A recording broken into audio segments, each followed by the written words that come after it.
Hot అంశాలపైన debate hot టాపిక్కి స్వాగతం. ప్రస్తుతం మనతో పాటు ఉన్నటువంటి అతిథులు పరిచయం చేస్తాను. పూడి తిరుపతిరావు భారతీయ జనతా పార్టీ అధికార ప్రతినిధి శ్రీకాకుళం నుంచి మనతో పాటు లైవ్లో జాయిన్ అవుతున్నారు. అలాగే శివసేన రాష్ట్ర ప్రధాన కార్యదర్శి శివశంకర్ గారు విశాఖపట్నం నుంచి మనతో పాటు లైవ్లో జాయిన్ అవుతున్నారు. అలాగే గోశాల శ్రీనివాస్ గారు హైకోర్టు అడ్వకేట్ హైదరాబాద్ నుంచి మనతో లైవ్లో జాయిన్ అవుతున్నారు. మరికాసేపట్లో మనతో లైవ్లో జాయిన్ అవుతారు Ponaka Janardhan Reddy YSR Congress party legal cell head. అట్లాగే దివి శివరాం తెలుగుదేశం పార్టీ మాజీ శాసనసభ్యులు. నాగేంద్ర బాబు హైకోర్టు అడ్వకేట్ కూడా మనతో పాటు లైవ్లో జాయిన్ అవుతారు. ప్రధానమైనటువంటి అంశం ఈవేళ రాష్ట్ర వ్యాప్తంగానే కాదు దేశవ్యాప్తంగా సంచలనం సృష్టిస్తున్నటువంటిది ఒక ముఖ్యమంత్రి సుప్రీంకోర్టు ప్రధాన న్యాయమూర్తికి లేఖ రాయడం ఒక ఎత్తు, ఆ లేఖకి సంబంధించినటువంటి విషయాలను బయట పెట్టడం, ఆ బయట పెట్టింది మాజీ ప్రధాన కార్యదర్శి కావడం అన్నటువంటిది కీలకమైనటువంటి పరిణామం అవుతుంది. ఇప్పుడు దాని మీద కంటెంప్ట్ ఆఫ్ కోర్ట్ వేయాలంటూ ఓవైపున నలుగురు న్యాయవాదులు వేసినటువంటి పిటిషన్లు, అందులో ఇద్దరు న్యాయవాదులైతే ముఖ్యమంత్రిని పదవి నుండి దించేసి ఆయనకి మళ్ళీ పోటీ చేసే అర్హత లేకుండా చూడాలి, అలాంటి వ్యక్తులు అలాంటి కీలక పదవుల్లో ఉండటానికి వీల్లేదన్నటువంటి పాయింట్ కూడా రైజ్ చేశారు.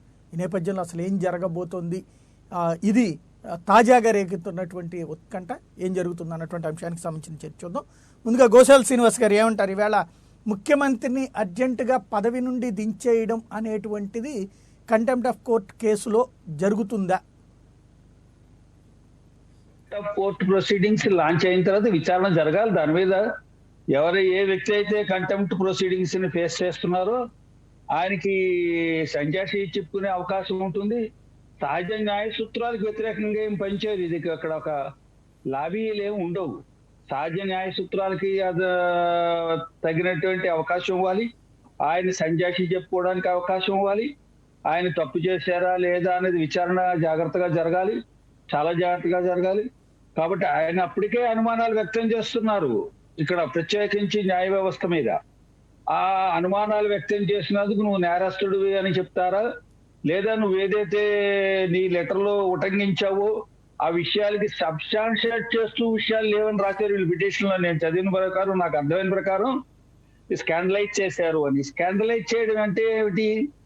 ఏ మాత్రం సంబంధం లేకుండా ఒక వ్యక్తి తనంతటిగా తాను న్యాయ వ్యవస్థను దూషిస్తూ పుస్తకం రాయడము, వార్త ప్రచురించడము, ప్యాంప్లెట్స్ ప్రింట్ చేయడము, వాల్ పోస్టులు అంటించడము, అతనికి ఏ రకంగా సంబంధం లేకుండా ఉద్దేశపూర్వకంగా భారతదేశంలో భారత ప్రజాస్వామ్య వ్యవస్థను దెబ్బతీయాలని సెడేషన్ కేసు కింద వస్తుంది. అది కూడా ఇక్కడ ప్రజలు ఎన్నుకున్న ప్రజాస్వామ్య రాజ్యాంగబద్ధమైన వ్యవస్థల్ని నిర్వీర్యం చేయాలని ప్రయత్నం చేస్తున్నట్టు ఒక ఉగ్రవాద తీవ్రవాద ఆలోచనలు ఉన్న వ్యక్తుల్ని మీద వాడవలసిన మాట స్కాండలైజ్ చేయడం అన్నది నా అభిప్రాయ ప్రకారం, నా నాలెడ్జ్ ప్రకారం.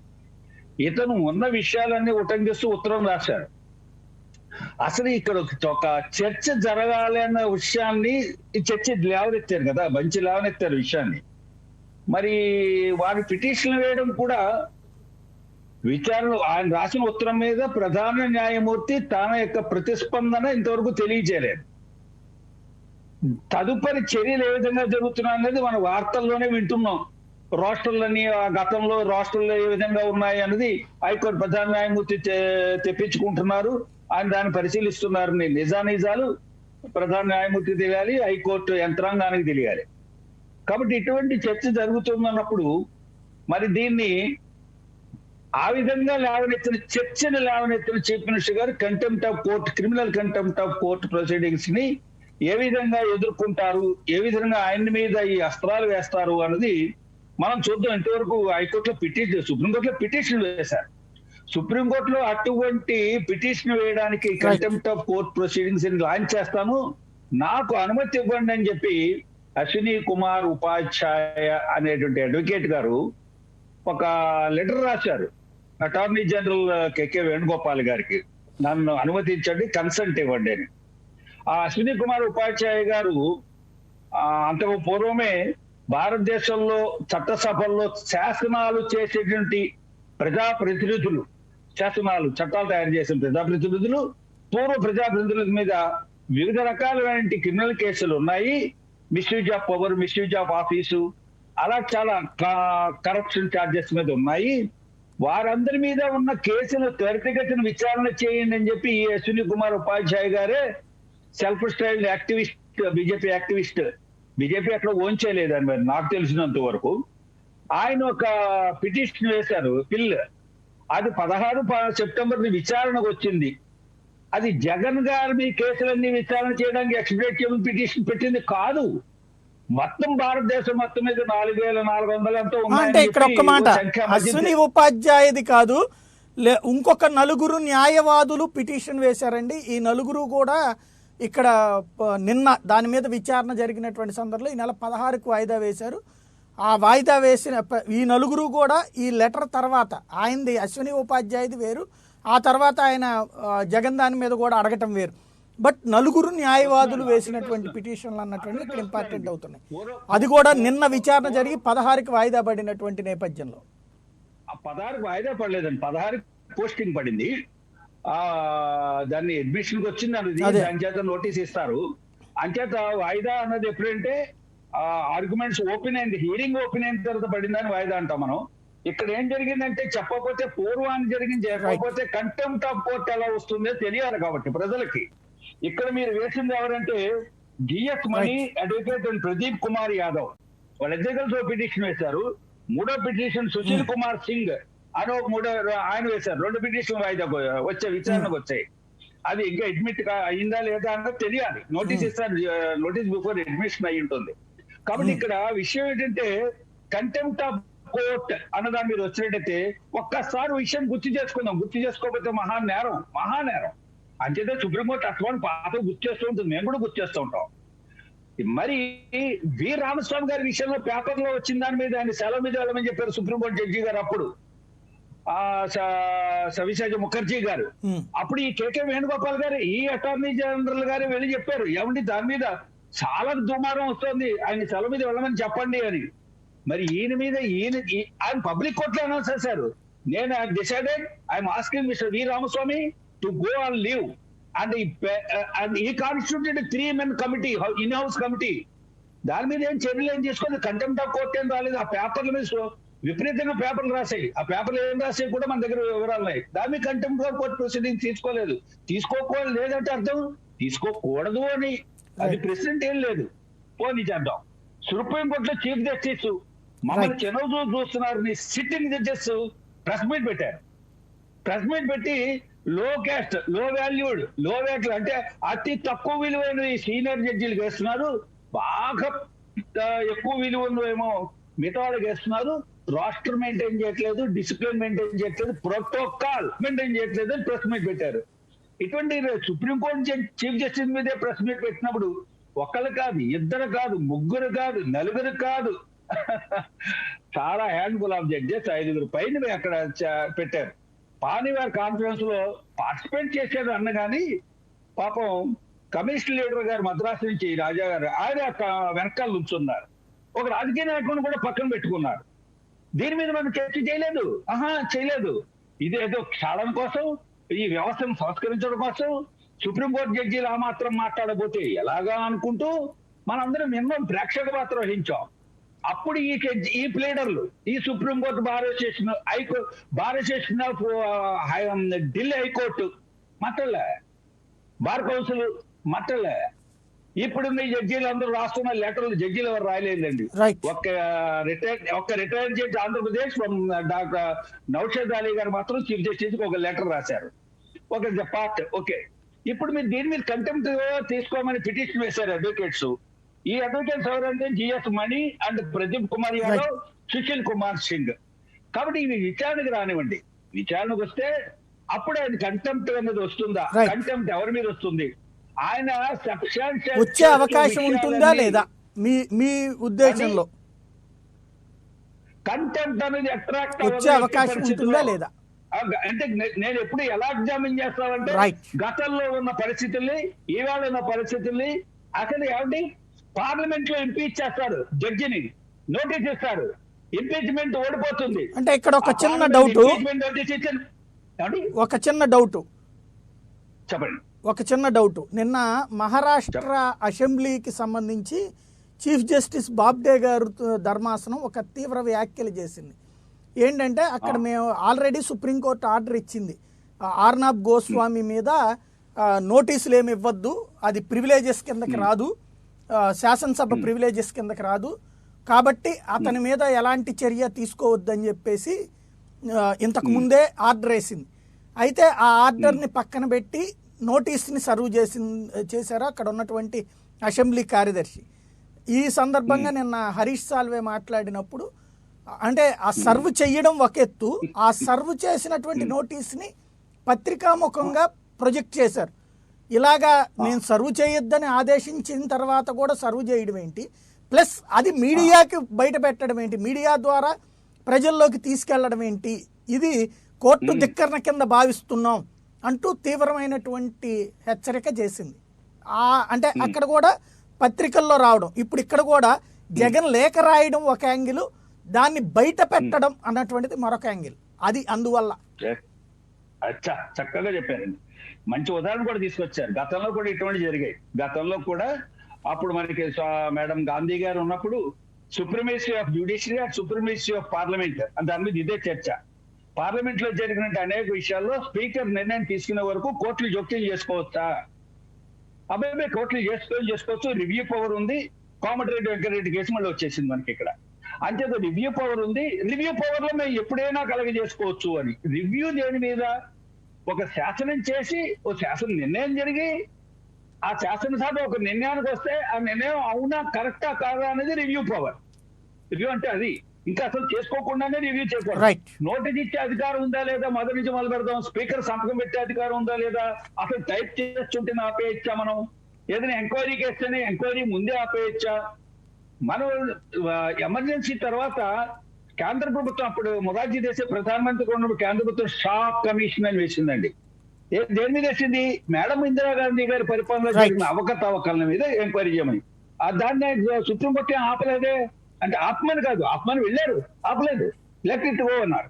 కాబట్టి ఇవాళ నేను ఏం చెప్తున్నానంటే, ఏదైతే శాసనసభలో ఒక నిర్ణయం మహారాష్ట్ర శాసనసభ విషయం గురించి హైకోర్టు సుప్రీంకోర్టు మేము మీకు ఎటువంటి నోటీసులు ఆజ్ఞ గోస్వామి ఇవ్వద్దన్నప్పుడు మీరేమో ప్రివిలేజ్ మోషన్స్ కింద నోటీసులు ఎందుకు ఇచ్చారు అనేది రిట్ వచ్చింది కదా.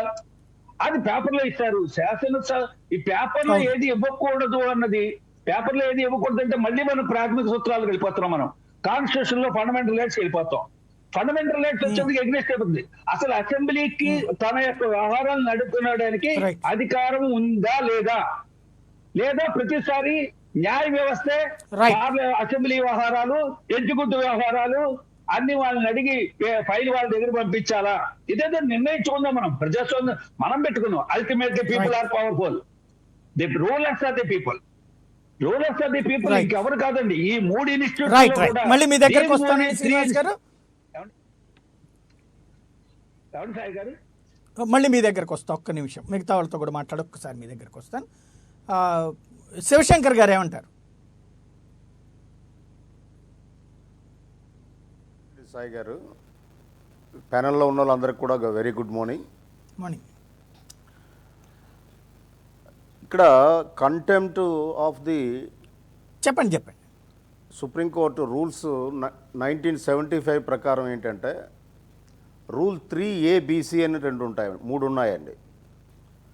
అంటే మీ ద్వారా మీ వ్యూవర్స్కి ప్రజలందరికీ కూడా దీని క్లారిటీ ఇవ్వడానికి నేను ప్రయత్నిస్తాను.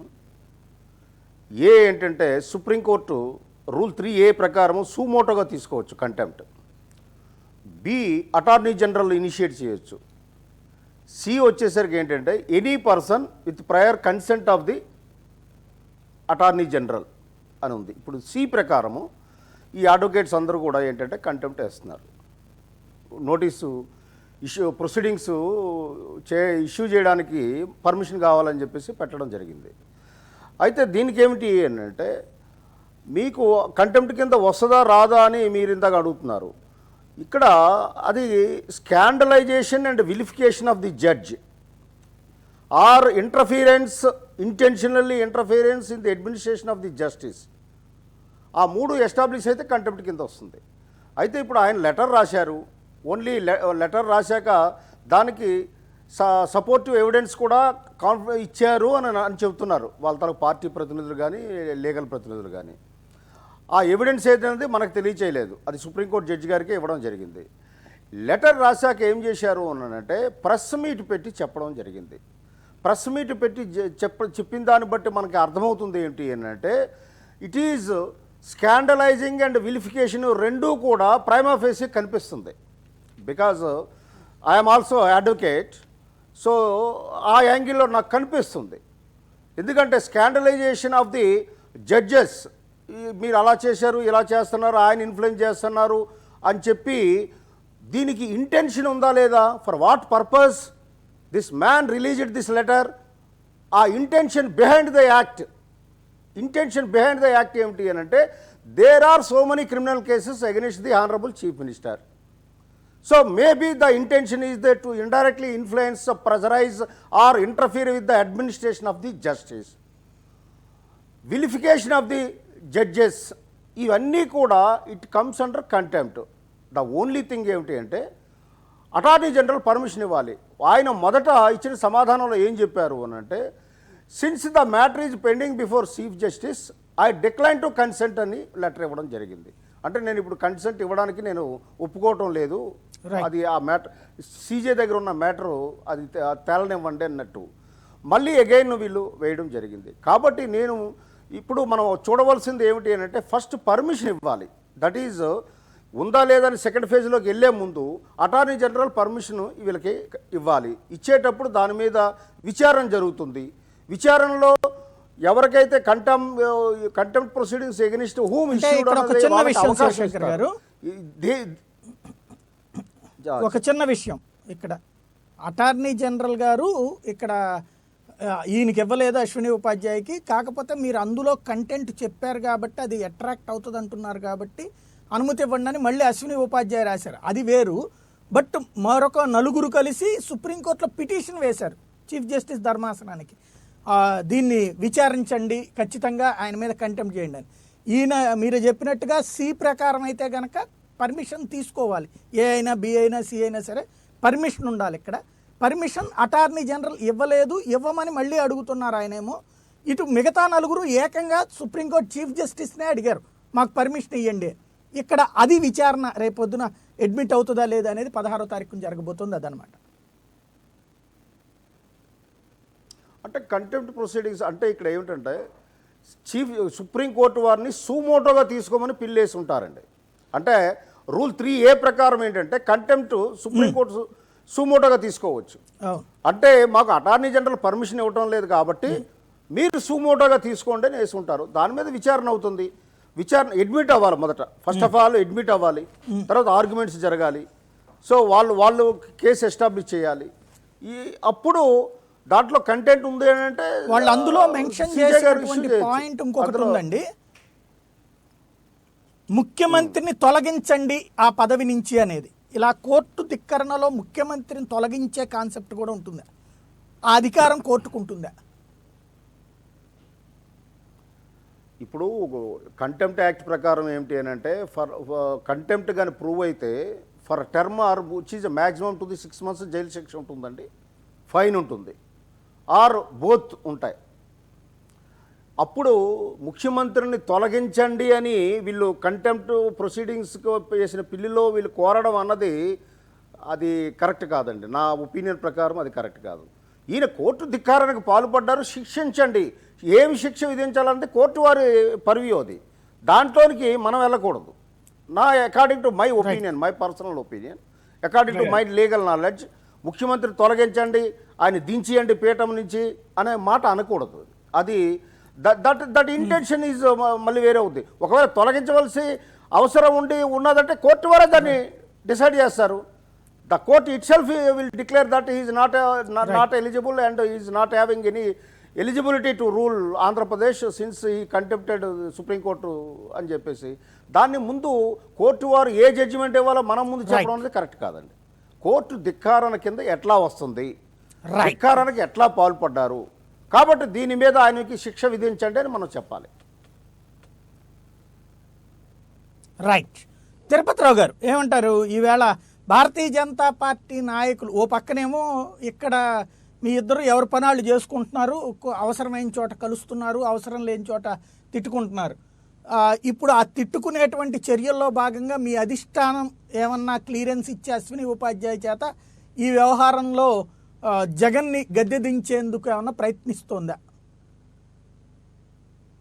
నమస్కారం సాయి గారు, పెద్దలు శ్రీనివాస్ గారికి, శివశంకర్ గారికి నమస్కారం. ఇప్పుడు ఒక గమ్మత్తైనటువంటి ప్రశ్న సార్ మీరు వేసింది. అక్కడ మా అక్కడ ఏదైతే అశ్విని కుమార్ ఉపాధ్యాయ గారు ఉన్నారో ఆయన మా పార్టీకి నాలాగా కండువా కప్పుకున్నటువంటి లాయర్. ఆయన వేసినటువంటిది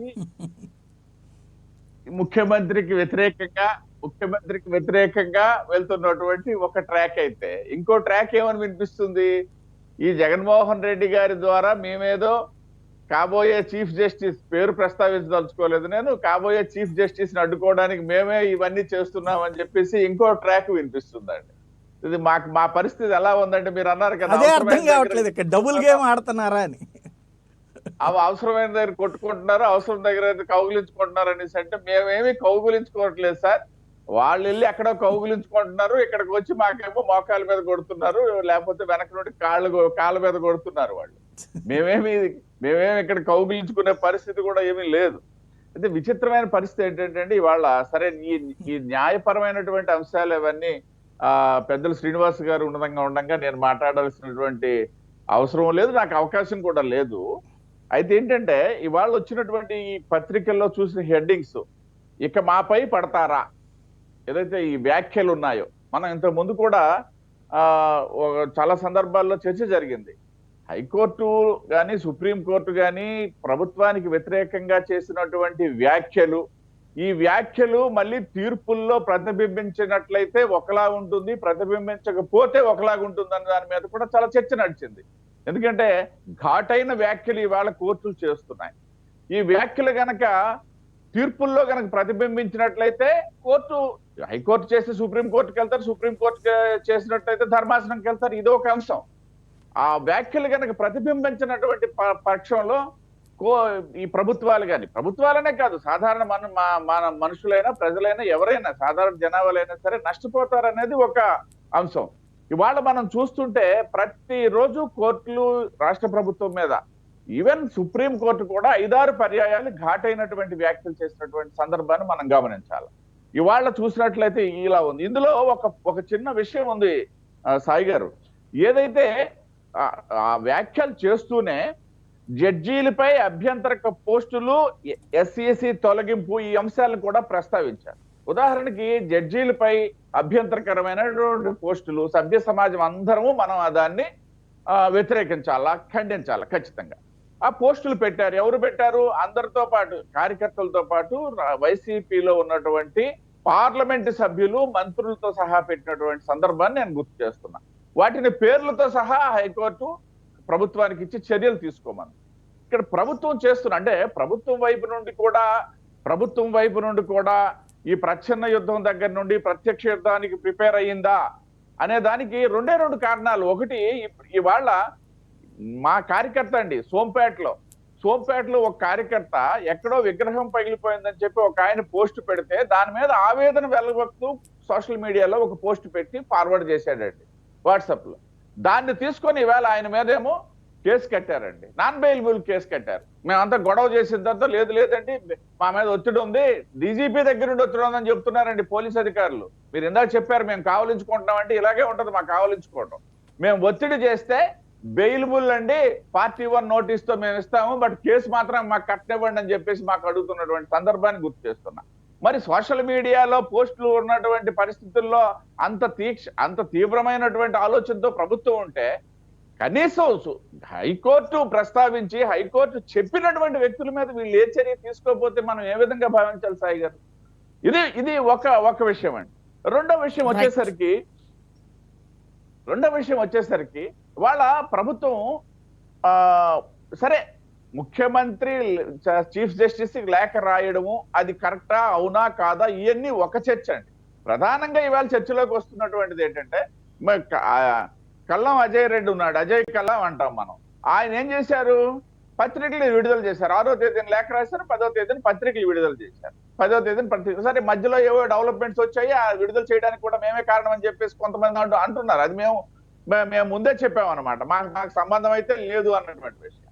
ఇక్కడ గమనించినట్లయితే అసలు పత్రికలకి విడుదల చేయాల్సినటువంటి అవసరం, ఆయన మాజీ చీఫ్ జస్టిస్ కాదండి, ప్రస్తుతం ముఖ్య సలహాదారుగా ఉన్నాడు ఆయన. మాజీ క్షమించాలి, చీఫ్ జస్టిస్ కాదు, సిఎస్, మాజీ సిఎస్ఏ కాదండి, ప్రస్తుతం జగన్మోహన్ రెడ్డి గారికి ముఖ్య సలహాదారుగా ఉన్నారు, ప్రభుత్వానికి ముఖ్య సలహాదారుగా ఉన్నారు. సో ఇది కూడా మనం ఆలోచన చేయాల.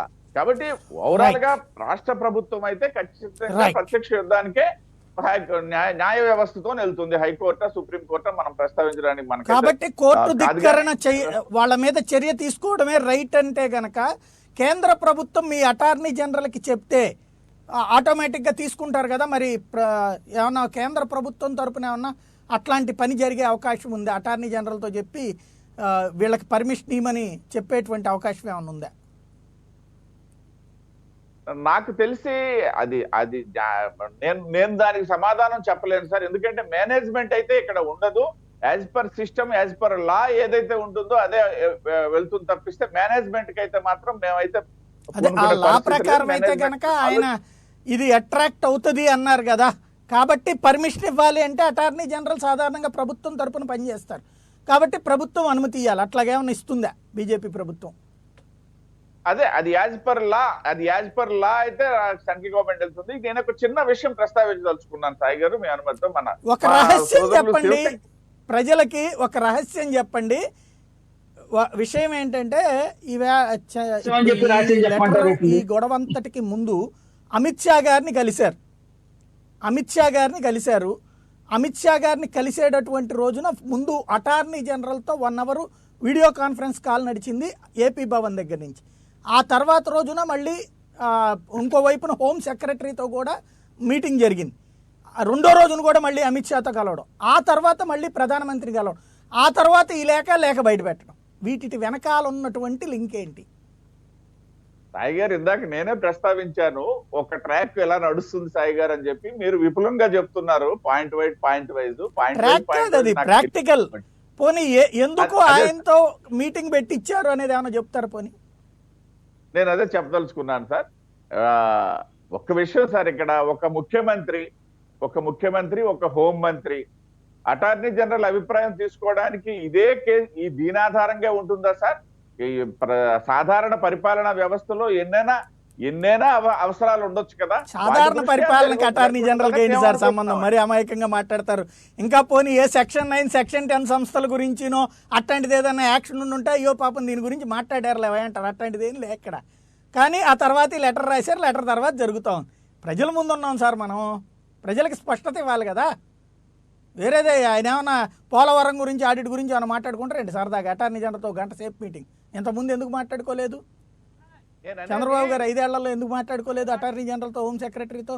సాయి గారు, ఈ అంశం మీదే మాట్లాడాల్సిన పని లేదు కదా, వేరే అంశాలు ఉండొచ్చు, దాని పరిపాలనా పరమైనటువంటి అంశాలు ఎన్నైనా ఉంటాయి కదా. అదే ఏంటది ఇంకో పోనీ చెప్పండి సార్. ఆయన ఏమన్నా అటార్నీ జనరల్ ఏమన్నా ఉద్యోగం కొత్త వాళ్ళని పెడదాం అనుకున్నారేంది? అలా కాదు సాయి గారు, ఇప్పుడు చెప్పండి అంటే అక్కడ ఏం జరిగింది అనేది ముఖ్యమంత్రి చెప్పాలి. అలాగైతే ముఖ్యమంత్రి చెప్పాలి, ఎందుకంటే ఈ నెల అక్కడ కలిశారు కాబట్టి. నేను చెప్పాల్సింది కాదు కదా. మా వరకైతే ఈయన ఒక ముఖ్యమంత్రిగా హోమ్ మినిస్టర్ కలిశారు, ప్రధానమంత్రిని కలిశారు, రాష్ట్రానికి సంబంధించినటువంటి ఏమైనా ఉంటే ఏదితో మాట్లాడారన్నది ఉంటుంది. అది రహస్యంగానే ఉంచండి. మళ్ళీ మీ దగ్గరకు వస్తాను. మళ్ళీ మీ దగ్గరకు వస్తాను. ఒక్క నిమిషం. దివిశివరాం గారు ఏమంటారు? లాయర్లు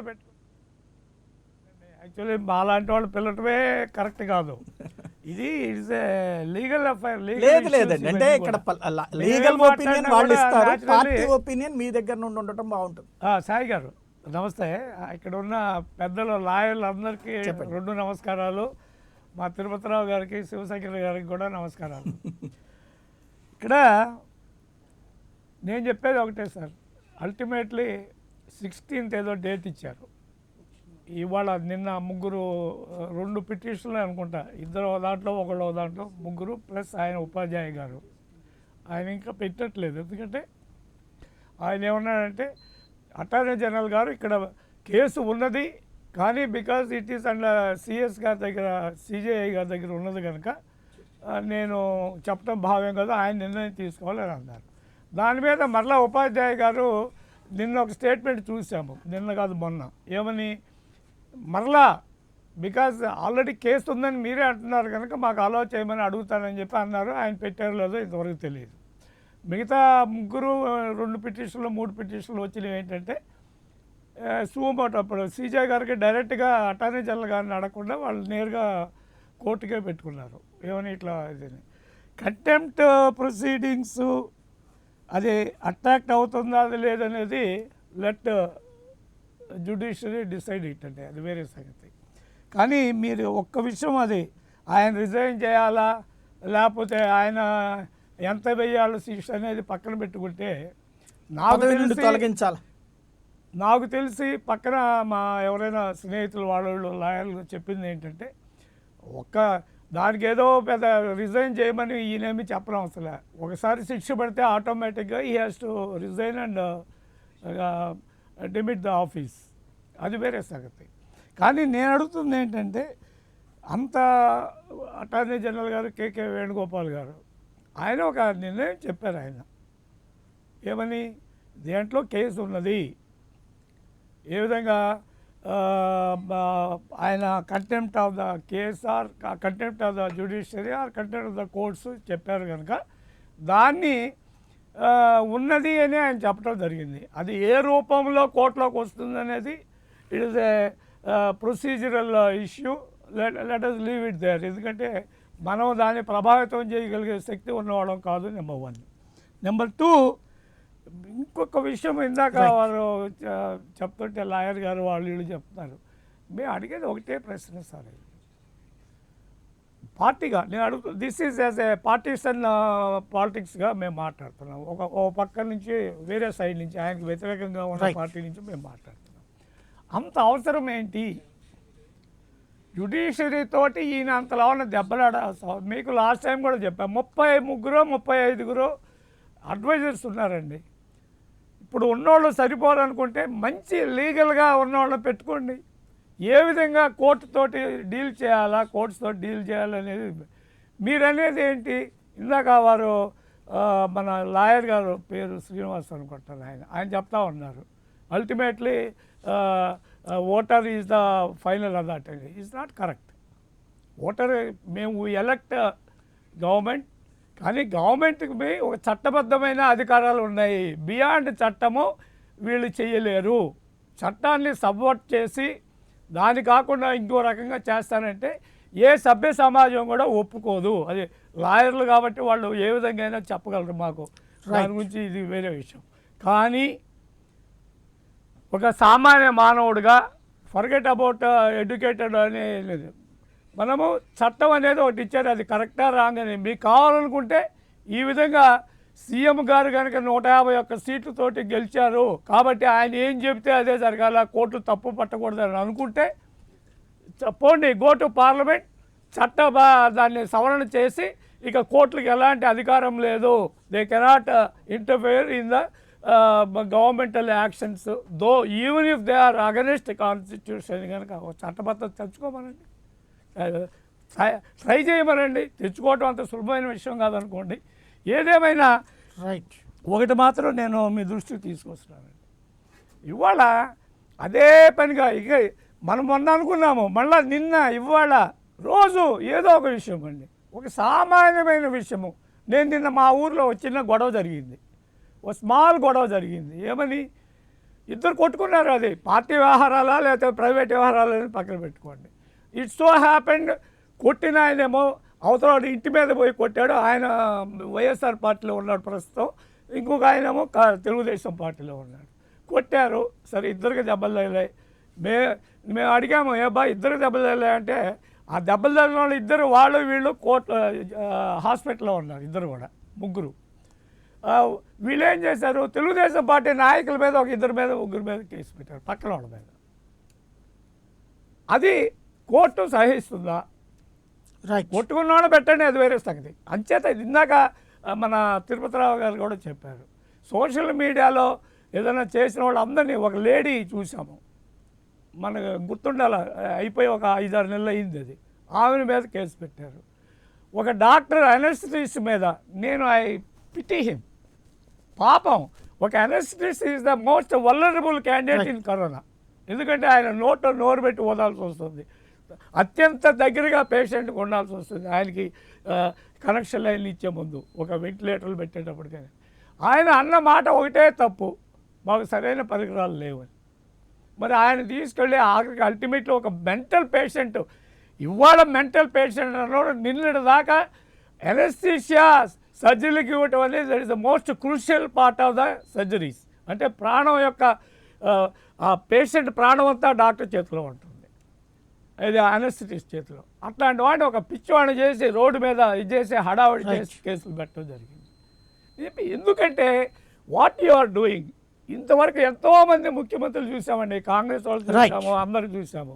కానీ ఈ విధమైన సబ్వర్షన్ ఆఫ్ లా, ఆఖరికి డీజీపీ గారు స్వయంగా ఒక మాట అన్నారు, నేను మీలాంటి వాళ్ళు సాయి గారు కనుక పలానా శివరాము ఇట్లా చేస్తున్నాడు కనుక మీరు ఆయన రాస్తే డీజీపీ గారు మీకేం రాస్తారండి, దాని మీద ఆధారాలు ఏంటో మీ దగ్గర ఉంటే నాకు ఇవ్వండి అని అంటారు. ఈ విధమైన పరిపాలన సాగుతున్నప్పుడు వాటి ఒక సామాన్య మనిషికి దారేది కోర్టుకు పోతారు. అదే అది కూడా లాస్ట్ రిసార్ట్. ఒకవేళ కోర్టు కూడా లేదనుకోండి, ఇక దేవుడే దిక్కయ్యా నువ్వే దిక్కు స్వామి అని దేవుడి మీద పడాల్సి వస్తుంది. అలాంటప్పుడు వీళ్ళందరూ కూడా వాళ్ళని ఓకే అయిపోయింది, వాళ్ళు ఏదో చెప్పారు, ఇది ఈ విధంగా చేయండి ఈ విధంగా చేయండి జడ్జి గారు చెప్పినారు, దాని మీద వాళ్ళ మీద వాళ్ళే చేస్తున్నారు. వాళ్ళ 29 మంది అనుకుంటా జడ్జిలు ఉన్నారు, ఎంతమంది ఉన్నారు నంబర్ ఆఫ్ దేర్ అందరూ. అంటే నువ్వు ఎవరినో కొంతమంది చేసి అక్కడ మళ్ళీ కులాలు తీసుకొచ్చి ఎంత దౌర్భాగ్యమైన పరిస్థితిలో ఉన్నామండి ఇవాళ. అక్కడ మొన్న చూశాను, ఒక లాయర్ గారే మాట్లాడారు కులాలు మతాలని, ఇది ఇక్కడ మన ఛానల్లోనే. నేను అది మర్యాద కాదు అసంబద్ధం అని చెప్పి నేను దాని గురించి కామెంట్ చేయలేదు. కానీ ఆయన అన్నారు ఓన్లీ ఆ 2 కులాల వాళ్ళే జడ్జిలు అవుతారు, మిగతా వాళ్ళు కారని. ఏం న్యాయం అండి ఇది ఇట్లా మాట్లాడితే? చదువుకున్న వాళ్ళు కాబట్టి సార్ నేను I'm not expert in legal affairs, కానీ ఇదిగే అటార్నీ జనరల్ అంతటి వాళ్ళే అన్నారు there is definitely case for contempt ఉన్నది. అది దాని మీద ఏమి చేస్తారు అది అప్ టు ద సిజిఐ. కాబట్టి మేము వీ డిమాండ్ సరైన న్యాయం జరగాలి. అది జగన్మోహన్ రెడ్డి గారి పక్కన న్యాయం ఉంటే జగన్మోహన్ రెడ్డి గారిని వదిలేయమనండి. లేదంటే if really as attorney general KK Venugopal garu చెప్పినట్టుగా దేర్ ఇస్ తప్పనిసరిగా సరైన గుణపాఠం రేపు టుమారో, ఇవాళ వీరు ఉండొచ్చు, రేపు ఇంకొక ఆయన ఉండొచ్చు, రేపు నాగేంద్రబాబు గారు సీఎం కావచ్చు, లేకపోతే శివరామ ఏదైనా కావచ్చు, వీళ్ళందరూ కూడా ఒక గుణపాఠంగా ఉండాలండి. ప్లస్ నువ్వు రాసిన లెటర్ టు ద సిజిఐ దాన్ని రిలీజ్ చేయటం అజయ్ రెడ్డి గారు, అజయ్ కలాం గారు, అది ఇంకా అత్యంత ఘోరం. అది అంటే ఏమనుకుంటున్నారండి, తమాషా అనుకుంటున్నారా? ఇది ఒక రాజ్యాన్ని నడుపుతున్నారండి ఆయన. మళ్ళీ మీ దగ్గరకు వస్తాను శివరాం గారు, ఒక్క నిమిషం. శివరాం గారు మళ్ళీ మీ దగ్గరకు వస్తాను, ఒక్క నిమిషం. జనార్దన్ రెడ్డి గారు ఏమంటారు? రైట్ సాయి గారు, ఇప్పుడు రేపు 16వ తారీఖున ఏం జరుగుతుంది, కంటెంప్ట్ కేసు సీఎం గారి లెటర్ అని డిస్కస్ చేయడంలో అది కంటెంప్ట్ కింద వస్తుంది అనగానే మనం ఇప్పుడు దాని మీద ఏమవుతుందని చెప్పడమే కంటెంప్ట్ అనుకుంటున్నాను నేను నిజంగా. ఏంటంటే ప్రిజుడిస్ అక్కడ ఏం జరగబోతుంది అనేది అది కోర్టు డిసైడ్ చేయాలి. దాని ముందు మనం ఈ విధంగా చెప్పడం అనేది అది కాదు. కాకుంటే లా ఏం చెప్తుంది అనేది మనం చెప్పుకోవచ్చు. లా ఏదైతే ఈ 8 పేజీల లెటర్ సీఎం గారు రాశారో కంటెంప్ట్ కింద పోవాలంటే మన శివశంకర్ గారు చాలా చక్కగా చెప్పారు. ఆయన ఏదైతే ఆ స్కాండలైజేషను ఆ లెటర్లో ఉందా, ఆ అడ్మినిస్ట్రేషన్ ఆఫ్ జస్టిస్ని ఏమైనా అడ్డుపడుతున్నారా, ఈ 2 చాలా ముఖ్యమైన విషయాలు. ఆ లెటర్లో ఎంత హుందాగా ఉందంటే ఫస్ట్ పేజీలోనే చెప్పారు ఆయన, నేను ఎలా ఓత్ తీసుకున్నాను, దేని మీద ఓత్ తీసుకున్నాను, దానికి కట్టుబడే నేను లెటర్ రాస్తున్నాను అన్నారు. అది చాలా ఇంపార్టెంట్. ఆయన నాకు అన్నీ తెలిసి నేను మీకు ఫ్యాక్ట్స్ పెడుతున్నాను, జ్యుడిషియల్ ఇంప్రాపరేటర్షిప్ని తీసుకొస్తున్నాను అన్నారు. కానీ వ్యవస్థలో ప్రతి వ్యవస్థలో లోపాలు ఉంటాయండి. జడ్జిలు అనేవాళ్ళు కూడా మనుషులే, వాళ్ళు ఈ మధ్య వచ్చిన వాళ్ళే, మాలాగా మాతో ప్రాక్టీస్ చేసిన వాళ్ళే. కానీ వాళ్ళల్లో ఉండేటువంటి కొన్ని లోపాలను ఆయన తీసుకొస్తూ విత్ ఫ్యాక్ట్స్ అండ్ ఎవిడెన్స్లు శివశంకర్ గారు ఇవ్వలేదన్నారు. అన్ని ఎవిడెన్స్లు ఆ రోజు అందరికీ ప్రెస్కి ఇవ్వడం జరిగింది. అన్ని ఎవిడెన్స్లు ఇచ్చారండి. ప్రతి ఎవిడెన్స్కి ఈరోజు ఎవరు సమాధానం చెప్పాలండి? ఇప్పుడు లెటర్ రాసినటువంటి సిజే గారు చెప్పాలి ఏం జరగాలి ఏందనేది. నెల రోజులైందే ఆయన దగ్గర నుంచి ఎలాంటి సమాధానం లేదు. లేదా ఎవరైతే ఆరోపణలు ఎదుర్కొంటున్నారో ఇవి కరెక్ట్ కాదని వాళ్ళైనా ముందుకు రావాలి. ఈ రెండూ జరగకుండా ఈ విధంగా ప్రజల్లో ఒక విధమైనటువంటి ఒక చర్చ జరుగుతుంది. ఇప్పుడు ఇక్కడ వచ్చినటువంటి బేసిక్ ప్రాబ్లం ఎక్కడ వస్తుందంటే, ఒక సుప్రీంకోర్టులో కానీ ఒక హైకోర్టులో కానీ ఒక పిటిషన్ వేసేదానికి ఏమీ రిస్ట్రిక్షన్ లేదండి, ఎవరైనా వేయచ్చు. ఇప్పుడు సీఎం తొలగించాలా అనేది ఎన్నైనా 100 అడుగుతామండి మేము కోర్టులో. కానీ దానికి లా ఏం చెప్తుందని చూడాలి.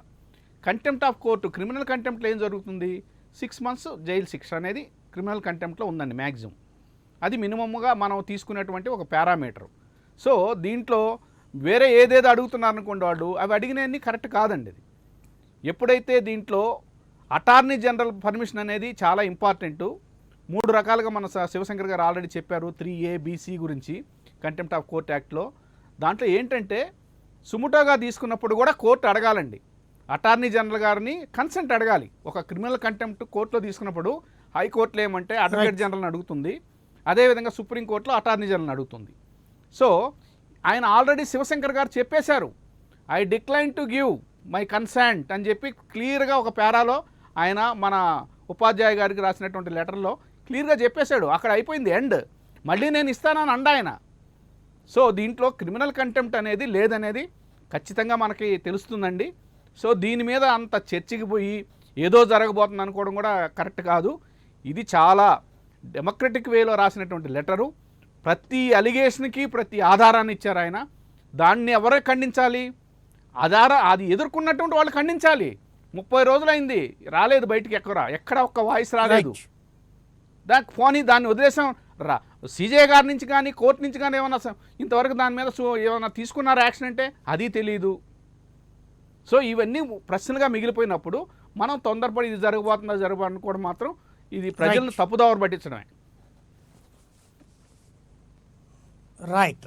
నాగేంద్ర గారు ఏమంటారు? ఈవేళ ప్రభుత్వంలో నుంచి గద్దె దించేటువంటి కార్యక్రమం దాకా కూడా వెళ్ళింది కాబట్టినే ఈ చర్చ అంతా వస్తుంది. అంటే అర్జెంటుగా ముఖ్యమంత్రి ఆ పదవిలో ఉండడానికి అనర్హుడు అన్నటువంటి పాయింట్ని ఏకంగా పిటిషన్లో పేర్కొన్నారు కాబట్టి వచ్చినటువంటి చర్చ ఇదంతా కూడా. అనర్హుడు అని తేల్చేయడానికి సుప్రీంకోర్టులో అవకాశం ఉందా ఈ ప్రాతిపదికన? అసలు ఇక్కడ పెద్ద సమస్య ఏంటంటే రాజకీయ వ్యవస్థ తన ఉనికిని తన చట్టబద్ధతని కోల్పోతూ ఉంది గత 70 ఏళ్లుగా తన వికృత చర్యల వల్ల. ఎలక్షన్స్ దగ్గర నుంచి మొదలు పెడితే ఎన్నికల్లో మద్యము, డబ్బులు పంచడము, మజిల్ పవర్ను వాడటము, తర్వాత ఎన్నికలు అయిపోయిన తర్వాత అపాయింట్మెంట్స్, మినిస్ట్రియల్ కొలీగ్స్ని ఎవరిని పెట్టుకోవాలి, కులాల వారీగా, అంటే వాళ్ళ యొక్క స్థితిగతులు కానీ వాళ్ళ యొక్క సమర్థత కానీ వాళ్ళ డొమైనాలజీ కానీ పరిమితి లేకుండా ఉన్నటువంటి ఆ ఈక్వేషన్స్, పొలిటికల్ ఈక్వేషన్స్, అపాయింట్మెంట్స్ కానీ మంత్రులు, ఏ మంత్రికి ఆ మంత్రిత్వ శాఖ మీద అవగాహన ఉంది? ఒక లా అండ్ ఆర్డర్ చూడడానికి హోమ్ మినిస్టర్ కనీసం అవగాహన ఉందా? ఎన్ని కేసులు పెండింగ్ ఉన్నాయి, కేసులు ఎలా డీల్ చేస్తారు, ఇన్వెస్టిగేషన్ ఏం చేయాలి, ఛార్జ్షీట్ ఎలా ఫైల్ చేయాలి? మీరు నిర్దేశించారంటే ఒక మంత్రిగా ఒక డీజీపీని, ఒక ప్రిన్సిపల్ సెక్రటరీ హోమ్ని, ఒక ఎస్పీఎల్ని, డిఐజీని మీరు నిర్దేశించాలంటే మీకు డొమైన్ నాలెడ్జ్ ఉందా? ఎడ్యుకేషన్ మినిస్టర్కి ఎడ్యుకేషన్ శాఖ మీద ఒక పట్టు ఉందా? అసలు ఆలోచన కానీ అవగాహన కానీ ఉందా వ్యవస్థ మీద? అంటే ఇటువంటి పనికిమాలిన వాళ్ళు రాజకీయాల్లో ఉండబట్టి, ఇటువంటి పనికిమాలిన వాళ్ళు రాజకీయ నాయకులు అవ్వబట్టి ఎక్కువ మంది ప్రొఫెషనల్స్ తప్ప. సో కాబట్టి ఏమవుతుందంటే రాజకీయ వ్యవస్థ వివిధ కారణాల వల్ల అపాయింట్మెంట్స్ కానీ ఇవాళ కాంట్రాక్ట్స్లో విపరీతమైనటువంటి లంచాలు, విపరీతమైన జాప్యము, అలాగే violation of rule of law, ఇవాళ నెంబర్ ఆఫ్ పెండెన్సీకి ఇవాళ భారతదేశం మొత్తం మీద కూడా 3,70,00,000 కేసులు పెండింగ్ ఉంటే దీనికి ప్రధాన కారణం ఎగ్జిక్యూటివ్ మీద ఉంది. ఇవాళ నెంబర్ ఆఫ్ జడ్జెస్ని పెంచాల్సిన ఆవశ్యకత ఉన్నా కూడా పెంచట్లేదు. సో ఇన్ని వ్యవస్థలో ఇన్ని లోపాలు ఉండబట్టి రాజకీయ వ్యవస్థ మీద చాలా కోపంగా ఉంది ప్రజలకి. At the same time judiciary, దురదృష్టవశాత్తు జ్యుడిషియరీ కూడా తప్పు చేస్తూ ఉంది ఈ దేశంలో.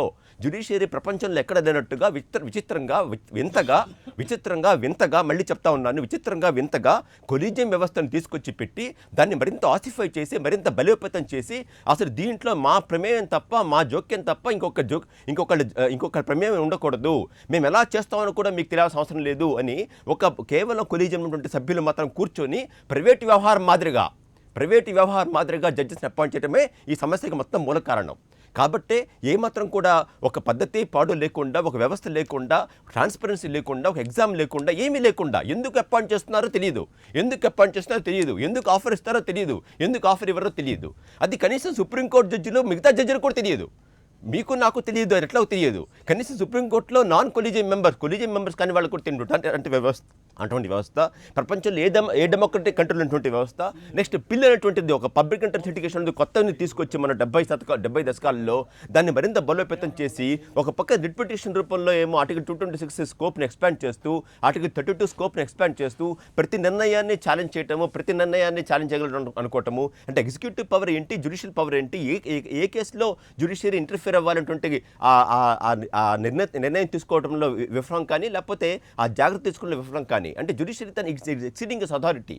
ఇవాళ ఎగ్జిక్యూటివ్ పవర్లో కంటే ఇవాళ ఒక ఎమ్మెల్యే కూడా ఎగ్జిక్యూటివ్ పవర్లోకి వెళ్తున్నాడు. అందుకోసం ట్రాన్స్ఫర్స్, పోస్టింగ్స్ మీకు తెలుసు. ఇవాళ ఎమ్మెల్యేలు మా రాజ్యం అనుకుంటున్నారు. ఆ పర్టికులర్ జ్యుడిషియల్లో, ఆ పర్టికులర్ నియోజకవర్గంలో ఏ ఎంఆర్ఓ ఉండాలి, ఏ సబ్ ఇన్స్పెక్టర్ ఉండాలి, ఏ సెకండ్ ఇన్స్పెక్టర్ ఉండాలి. అదే వ్యవస్థ ఇవాళ జ్యుడిషియరీలో కూడా ప్రతి విషయాన్ని కూడా ఎగ్జిక్యూటివ్ పర్వ్యూలోకి ఎంటర్ అవ్వటము, ఎగ్జిక్యూటివ్ డెసిషన్ ప్రతిదాన్ని కూడా తీక్షణంగా చూడటము, పిల్ రూపంలోనూ సోమోటోలు తీసుకోవడంలో కూడా మరీ సోమోటో న్యూస్ పేపర్ ఐటమ్ మీద ఉదాహరణకి ఆంధ్రప్రదేశ్ హైకోర్టు కొద్దిగా నిక్కచ్చిగా చెప్పాలి.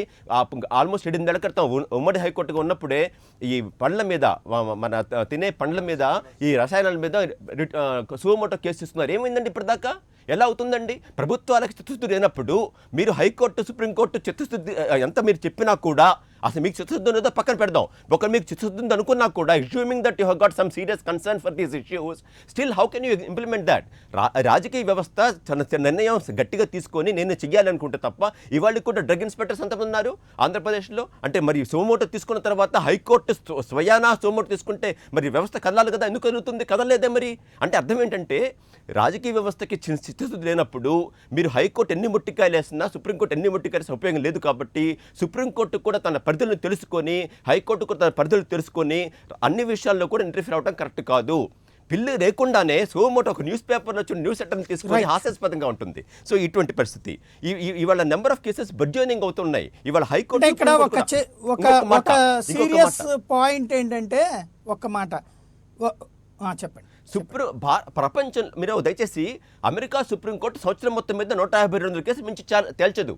ఎందుకు వెళ్ళాలి సుప్రీంకోర్టుకి? ఎందుకు వెళ్ళాలి? కేవలం రాజ్యాంగాన్ని నిర్వహించాలి, రాజ్యాంగాన్ని మళ్ళీ అన్వయించాలి అనేటువంటి ఒక సంశయత వచ్చినప్పుడు మాత్రమే సుప్రీంకోర్టుకి వెళ్ళాలి. మన భారతదేశంలో సుప్రీంకోర్టు రోజుకి 4000 కేసులు డిసైడ్ చేస్తూ ఉంది.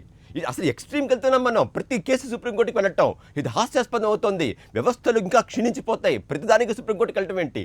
ప్రపంచంలో అమెరికా 150 కేసులు సంవత్సరం మొత్తం మీద, ఇక్కడ 1500 కేసులు మించి ఇక్కడ భారతదేశంలో సుప్రీంకోర్టు. అంటే మీకు చూడండి, అందువల్ల జ్యుడిషియరీ తన యొక్క ఉనికిని కోల్పోతా ఉంది.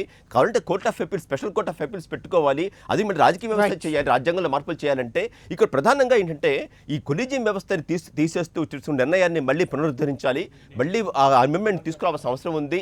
మళ్ళీ నేషనల్ జ్యుడిషియల్ అపాయింట్మెంట్ కమిషన్ తీసుకురావాలి. అలాగే 76లో వచ్చిన అమెండ్మెంట్ ఏదైతే మనం చేసుకున్నామో ఇందిరాగాంధీ గారి హయాంలో దాన్ని ఇంప్లిమెంట్ చేయలేదు దురదృష్టవశాత్తు. గత 47 ఏళ్ళుగా కూడా దాన్ని ఇంప్లిమెంట్ చేయాలి. అంటే మీరు సంస్కరణలు చెప్తున్నారు, న్యాయ వ్యవస్థలో సంస్కరణలు అనేది చెప్తున్నారు. ఇప్పుడు ఈ ఇష్యూలో ఆ సంస్కరణలన్నీ ఒక ఎత్తు. ఇప్పుడు ఈ ఇష్యూలో వచ్చినటువంటిది ప్రధానంగా ఏంటంటే, ప్రభుత్వం నుంచి ముఖ్యమంత్రిని గద్దె దించడం అనేటువంటిది గతంలో ఎప్పుడైనా ఈ కోర్టు ధిక్కరణ కేసుల్లో జరిగిందా? ఆ చేసే అధికారం అనేటువంటిది సుప్రీంకోర్టుకి ఉందా? ముఖ్యమంత్రిని తొలగించడం అనేటువంటి అధికారం రిట్ పిటిషన్ వేసేటప్పుడు వేసిన పౌరుడు కానీ అడ్వకేట్ కానీ ఏవైనా అడగొచ్చు. అడగటంలో తప్పేం లేదు.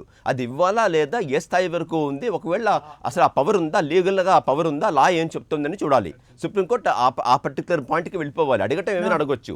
కానీ ఇక్కడ ఇందాక విధులు చెప్పినట్టుగా కాంటెంప్ట్ ఆఫ్ కోర్ట్ యాక్ట్ కింద శిక్షించవచ్చు. శిక్ష తర్వాత అమలయ్యేటువంటిది ఒకవేళ కనుక శిక్ష ఉంది కాబట్టి by virtue of so and so other law, he is now deemed to be now chief minister, he cannot continue as chief minister. వేరే సంగతి. There is a consequence of judgment తర్వాత కాన్సిక్వెన్స్ అవుతుంది, కానీ జడ్జిమెంట్ అనే భాగం చేయడానికి వీల్లేదు. అది అసంబద్ధమైనటువంటి ఆలోచన. రైట్ శ్రీనివాస్ గారు ఇందాకేదో చెప్తున్నారు. ఇంకా సమయం ఉంటే చెప్తాను. నేను ఒక విషయం ప్రజల అల్టిమేట్ అన్న దాని మీద no problem. అల్టిమేట్ అని చెప్పలేదు. ఇందాక తెలుగుదేశం మీరు నాకు సమయం ఇస్తే మాట్లాడతాం, లేకపోతే కట్ చేసేయండి. మీరు నేను వాటర్ చెప్పండి. అల్టిమేట్ అని చెప్పలేదు, ప్రజల అల్టిమేట్ చెప్పాను. ఇది అవర్స్ ఇది డెమోక్రటిక్ కంట్రీలో ప్రజల అంతిమ తీర్పు అని చెప్పాను. ఎమ్మెల్యేలు ఓటర్లు అని అనలేదు. ఇందాక తెలుగుదేశం ప్రతినిధి మాట్లాడుతూ తప్పు అర్థం చేసుకున్నారు. తప్ప మీరు కరెక్ట్ గా అర్థం చేసుకోండి, లేకపోతే ఎవరినైనా అడగండి అని చెప్పి ప్రతిదీ ప్రజల దగ్గరికి వెళ్తారని నేను అనలేదు. ఇంపీచ్ చేసే జడ్జిని ఇంపీచ్ చేసేది parliament. Parliament does mean people's house. అక్కడ ప్రజలందరూ ఓటేయలేరు కాబట్టి పబ్లిసిటీ కండక్ట్ చేయలేం కాబట్టి ప్రజాప్రతినిధులుగా పార్లమెంట్ సభ్యులు ఒక సుప్రీంకోర్టు జడ్జిని ఇంపీచ్ చేస్తారు, హైకోర్టు జడ్జిని ఇంపీచ్ చేస్తారు. అంటే జడ్జిని ఉంచాలా అక్కర్లేదని తుది నిర్ణయం తీసుకోవాల్సింది పార్లమెంటే. అభిశంసన వస్తే దాన్ని అభిశంసన అంటారు. అంచేత మమ్మల్ని ఎవరేం చేయలేరు. టోటల్ గా వీఆర్ ఇమ్యూనిటీ ఉంది, మాకు ప్రివిలేజ్ ఉంది, షీల్డ్ ఐరన్ స్టీల్ షీల్డ్ ఉందని అనుకోకూడదండి ఎవరు కూడా. Everybody they are answerable to parliament. And ఆ ఉద్దేశంతో చెప్పాను, కరెక్ట్ చేసుకోండి. రెండోది, ఈవేళ 2 పిటిషన్లు హైకోర్టు సుప్రీంకోర్టులో ఉన్నవి కంటెంప్ట్ ప్రొసీడింగ్స్ లాంచ్ చేసి కాదు. ఇక్కడ వీళ్ళనేది to remove, to declare, to direct that ఎవరైతే జగన్మోహన్ రెడ్డి ఇలాగ ఈ విధంగా స్కాండలైజింగ్ లెటర్ రాశారు కాబట్టి ఆయన విచారణ చేసి డిస్క్వాలిఫై చేయండి, అనర్హుడిగా ప్రకటించండి ముఖ్యమంత్రిగా అని 2 వేశారు. కంటెంప్ట్ అన్నది వేరే వస్తుంది, దానికి మళ్ళీ అటార్నీ జనరల్ పర్మిషన్ అడగాలి.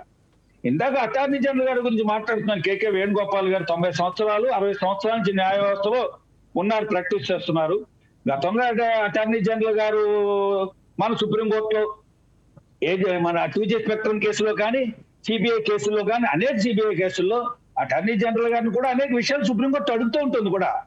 మీరు ఇలా ఫెయిల్ అయ్యారు, అలా ఫెయిల్ అయ్యారు, గవర్నమెంట్ అలా ఫెయిల్ అయిందని. అంటే అటార్నీ జనరల్ గారు కన్సెంట్ ఇవ్వడం వరకు పరిమితం అయితే ఆ లెటర్ లో చాలా బాగుండేది. వాళ్ళు మళ్ళీ మరి కాస్తంత కొత్త ఆద్యం పోసారు ఆయన.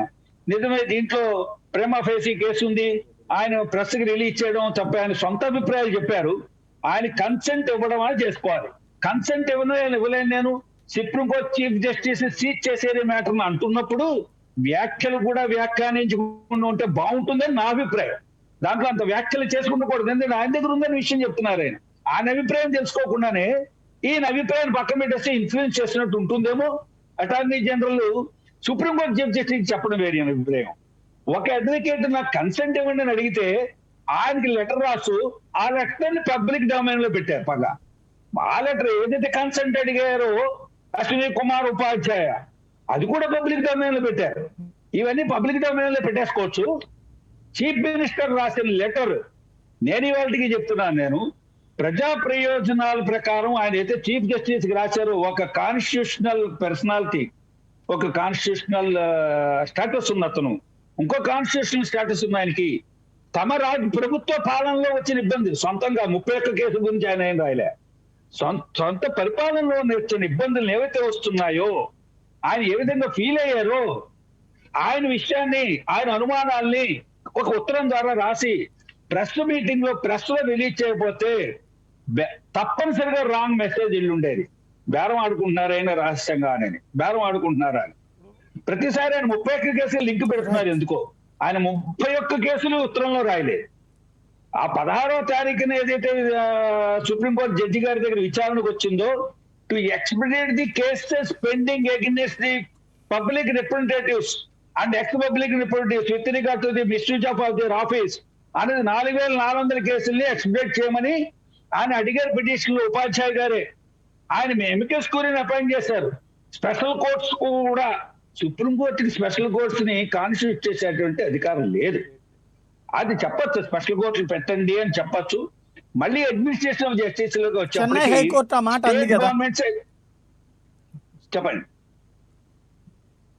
పర్లేదు, మీరు అడుగుతుంటారు. చెన్నై హైకోర్టు ఆ మాట చెప్పింది కదా, మనం ఎగ్జిక్యూటివ్ వ్యవహారాల్లో మనం ఏలు పెట్టలేం కదా, ఎగ్జిక్యూటివ్ అనేటువంటిది కోర్టుల్ని పెట్టాలంటే అది ఖచ్చితంగా ప్రభుత్వాల నిర్ణయం ఉండాలి కదా అని చెన్నై హైకోర్టు ఇదే విషయం ఎక్స్ప్లెయిన్ చేసినట్టుంది.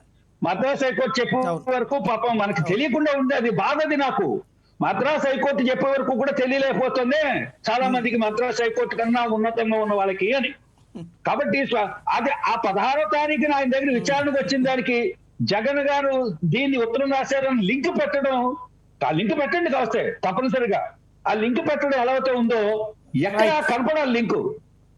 ఈయన ఎప్పుడైతే 61 మ్యాటర్లో రాష్ట్ర ప్రభుత్వానికి హైకోర్టులో ఏదైతే వచ్చిందో పరిపాలన ఎదురుకు సాగకుండా, సంక్షేమం అంటే ఏమిటండి? సంక్షేమం అంటే ప్రభుత్వం నియమించండి ఏవైతే ప్రణాళికలు ఉన్నాయో ప్రణాళికలు ఎదురుకు వెళ్ళాలి. గత ప్రభుత్వం తీసుకున్న నిర్ణయాల మీద సిట్ క్యాబినెట్ సబ్ కమిటీ వేసి సిట్ వేస్తే అది వేయడానికి వీల్లేదు అని స్టే ఇస్తే, ఆ స్టే మీద నిర్ణయం మళ్ళీ వెళ్ళారు ఆయన. అదే దవే గారు వెళ్ళారు, దుష్యంత్ కుమార్ దవే గారు.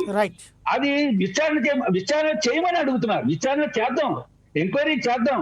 ఏంటి 26 జీవోలు ఇష్యూ చేసిన దాని మీద సిబిఐ ఎంక్వైరీ చేసింది కదా గత ప్రభుత్వమే. అప్పుడు దీని వైఎస్ రాజశేఖర రెడ్డి గారు హయాంలో ఇష్యూ చేసిన 26 జీవోల మీద, వ్యాంపిక్ ప్రాపర్టీస్ మీద, ఆ క్విట్ ప్రోకోలు, ఇవన్నీ కూడా కేసులు పెట్టింది కూడా ప్రభుత్వ నిర్ణయాల్లో లాభాలు పొందారు, ఇన్సైడర్ ట్రేడింగ్. మరి ఇక్కడ కూడా ఇన్సైడర్ ట్రేడింగ్ విచారణ చేయకూడదా? అంచేత చేయిస్తే దీని మీద వారి యొక్క ఏదైతే ఉందో అనుమానం, రోస్టర్ ని మేనేజ్ చేస్తున్నారు. ఒకసారి రోస్టరే కాలం 4 జడ్జీలకి దగ్గరికే వెళ్తాయి, ఈ 4 జడ్జీలు తప్ప మిగతా జడ్జీల దగ్గర వెళ్ళవు. ఇది ఆయన అనుమానాన్ని కాదు, యు ఆర్ రాంగ్ అని తేల్చాలి. ప్రజలకు కూడా అనుమానం ఉంది, జగన్మోహన్ రెడ్డి తప్ప, లేదా జగన్మోహన్ రెడ్డి గారు రేకెత్తించిన ఏదైతే ఆయన అనుమానాలు తప్ప, లేదా నిజం ఏమైనా ఉందా, దాన్ని మనం తీసుకురావాలి, బయటికి వెలితీయాలి. ఏమన్నా ఒకసారి ఆయన డౌట్ ఎక్స్ప్రెస్ చేశాక, డౌట్ ఎక్స్ప్రెస్ చేసిన వాడిని కార్నర్ చేసి షూట్ చేసేద్దామంటే ఈ దేశంలో సామాన్యుడు చాలా భయపడతాడు ఎవరి మీద ప్రశ్నించడానికి. ప్రశ్నించే హక్కు తర్వాత ప్రశ్నించే ధైర్యం లేకుండా చేయకూడదు. ఇంకొక విషయం మీరు అడిగిన చెప్తున్నాను నేను, ఈ 2 పిటిషన్లు ముఖ్యమంత్రి గారిని డిస్క్వాలిఫై చేయమని అడిగారు తప్ప కంటెంప్ట్ ఆఫ్ ప్రొసీడింగ్స్ లాంచ్ చేస్తామని ఎక్కడ అనలేదు. కంటెంప్ట్ ప్రొసీడింగ్స్ మీద మళ్ళీ అశ్విని కుమార్ ఉపాధ్యాయ గారు ఇంకో ఉత్తరం రాశారు. దాని మీద ఎవరికి అభ్యంతరాలు ఉండకూడదు. పాపం అశ్విని కుమార్ ఉపాధ్యాయ గారు బీజేపీ తయారు చేసిన మనిషి అయితే వాళ్ళు చెప్పుకోవాలి సమాధానం. అశ్విని కుమార్ ఉపాధ్యాయ గారు చీఫ్ జస్టిస్ ఉత్తరం రాస్తూ ఫుల్ కోర్ట్ మీటింగ్ పెట్టమని రాశారు. Can any advocate ask the chief justice to hold a full court meeting అని ఇష్యూ తెలియదని చీఫ్ జస్టిస్ గారికి ఏం చేయాలో? చీఫ్ జస్టిస్ గారు మీరు ఈ పని చేయండి, మీరు వెంటనే ఫుల్ కోర్ట్ మీటింగ్ పెట్టండి అని అంటారు ఈయనండి అడ్వకేట్. అదొచ్చా ఈ కక్షిదారుడు అయినా పిల్లి వేసినప్పుడు కక్షిదారుడు అంటారు. ఇది పిటిషనర్ రిప్రజెంటింగ్ పిల్లు ఆయన పబ్లిక్ ఇంటరెస్ట్ లిటిగేషన్ లో he moved the court. How can he ask the justice to conduct full court meeting? దాని మీద మనకి ఉద్దేశాలు ఆపాదించకూడదు కదా. ఆయనకి ఏ ఉద్దేశం లేకపోతే ఎందుకు అడుగుతారు? అర్జెంట్ గా చాలా కోరుకున్నట్టుంది. తర్వాత ఇంకో విషయం చెప్తాను. అడ్వకేట్ జనరల్ అనేది first court officer of the supreme court judiciary, post court officer from bar attorney general. Attorney general government represent చేయడానికి ఉన్నారండి, గవర్నమెంట్ చెప్పింది చేయడానికి లేరు. గవర్నమెంట్ మీరు వెంటనే కన్సెంట్ ఇచ్చాను గవర్నమెంట్ అందనుకోండి, అంతకన్నా వరస్ట్ గవర్నమెంట్ ఉండదు. కన్సెంట్ ఇవ్వండి జగన్మోహన్ రెడ్డి గారిని ప్రాసిక్యూట్ చేయడానికని గవర్నమెంట్ కల చేసుకోకూడదు. గవర్నమెంట్ తప్పు చేస్తుంటే అడ్వైజ్ చేయడానికి అటార్నీ జనరల్ ఉన్నారు. గవర్నమెంట్ ఏం చేయాలో చెప్పడానికి ఏమున్నారు తప్ప ఈయన ఏం చేయాలో గవర్నమెంట్ చెప్పదు. అలా చెబుతుందని మోడీ ప్రభుత్వం నేను అనుకోను. చాలా జాగ్రత్తగా ఉంటుంది. 1000 లక్ష కళ్ళతో ప్రజలు చూస్తూ ఉంటారన్న విషయం తెలుసు వాళ్ళకి. వాళ్ళు మేనేజ్ చేసే పద్ధతి ఇందాక పూడి తిరుపతిరావు చెప్పారు, మేనేజ్మెంట్ మా దగ్గర ఉండదని. మంచి ఆన్సర్ ఇచ్చారు. చాలా పూడి తిరుపతిరావు చాలా జాగ్రత్తగా మాట్లాడతారు. సమయం ఇక్కడ ఒక పాయింట్ అండి, ఒక్క నిమిషం శ్రీనివాస్ గారు చెప్పండి. ఒక్క నిమిషం. ఇక్కడ ఆంధ్రప్రదేశ్ హైకోర్టు చేసినటువంటి వ్యాఖ్యల్లో మొన్న మండలి రద్దు చేశారు, నిన్న ఎస్ఈసి, నేటి టార్గెట్ హైకోర్టు. పౌర హక్కుల్ని రక్షించలేకపోతే మేము ఎందుకు? ఇక్కడ రిజిస్ట్రార్ జనరల్ ఫిర్యాదు చేస్తేనే పోలీసులు పట్టించుకోవట్లేదు, కీలక నిందితుల్ని తొలగించారు, చీలికలు పేలికలుగా 10 ఎఫ్ఐఆర్లు పెడుతున్నారు, ఇష్టానుసారంగా అక్రమ నిర్బంధాలు చేస్తున్నారు, రాజ్యాంగ విరుద్ధంగా ఉన్న వివరాలన్నీ మా ముందు ఉంచండి, రాజ్యాంగ విచ్ఛిన్నం జరిగిందో లేదో తెలుస్తాం.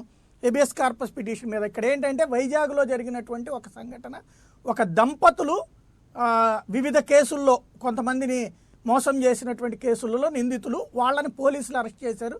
అరెస్ట్ చేసి ఎఫ్ఐఆర్ని కోర్టులో ప్రొడ్యూస్ చేసేలోపే వాళ్ళ నాన్న లేకపోతే వాళ్ళ మామగారు కోర్టులో హెబియస్ కార్పస్ పిటిషన్ వేశారు. ఆ పిటిషన్ మీద ఇలాగ మీరు అడ్డదిడ్డంగా చేస్తున్నారు అన్నటువంటి పాయింట్ ఇక్కడ రైజ్ చేశారు. హైకోర్టు నిన్న అదే క్వశ్చన్ చేస్తుంది, మీ ఇష్టం వచ్చినట్టు చేస్తారా అన్నటువంటిది. ఇక్కడ నిందితులు వాళ్ళు పలు కేసులలో నిందితులైనటువంటి వాళ్ళు అరెస్టుకి ఇట్లా తప్పించుకునే ప్రయత్నం చేస్తున్నారు అన్నటువంటిది ఇటు వాదన. ఇలాంటియే ఇప్పుడు ఇక్కడ డిబేట్ అంతా కూడా ఇక్కడ ఇది రాజ్యాంగ విలువలని ఉల్లంఘించడం, లేదంటే ప్రభుత్వం తప్పు చేస్తోంది, పోలీసులు విచ్చలవిడిగా వ్యవహరిస్తున్నారు అన్నటువంటిది.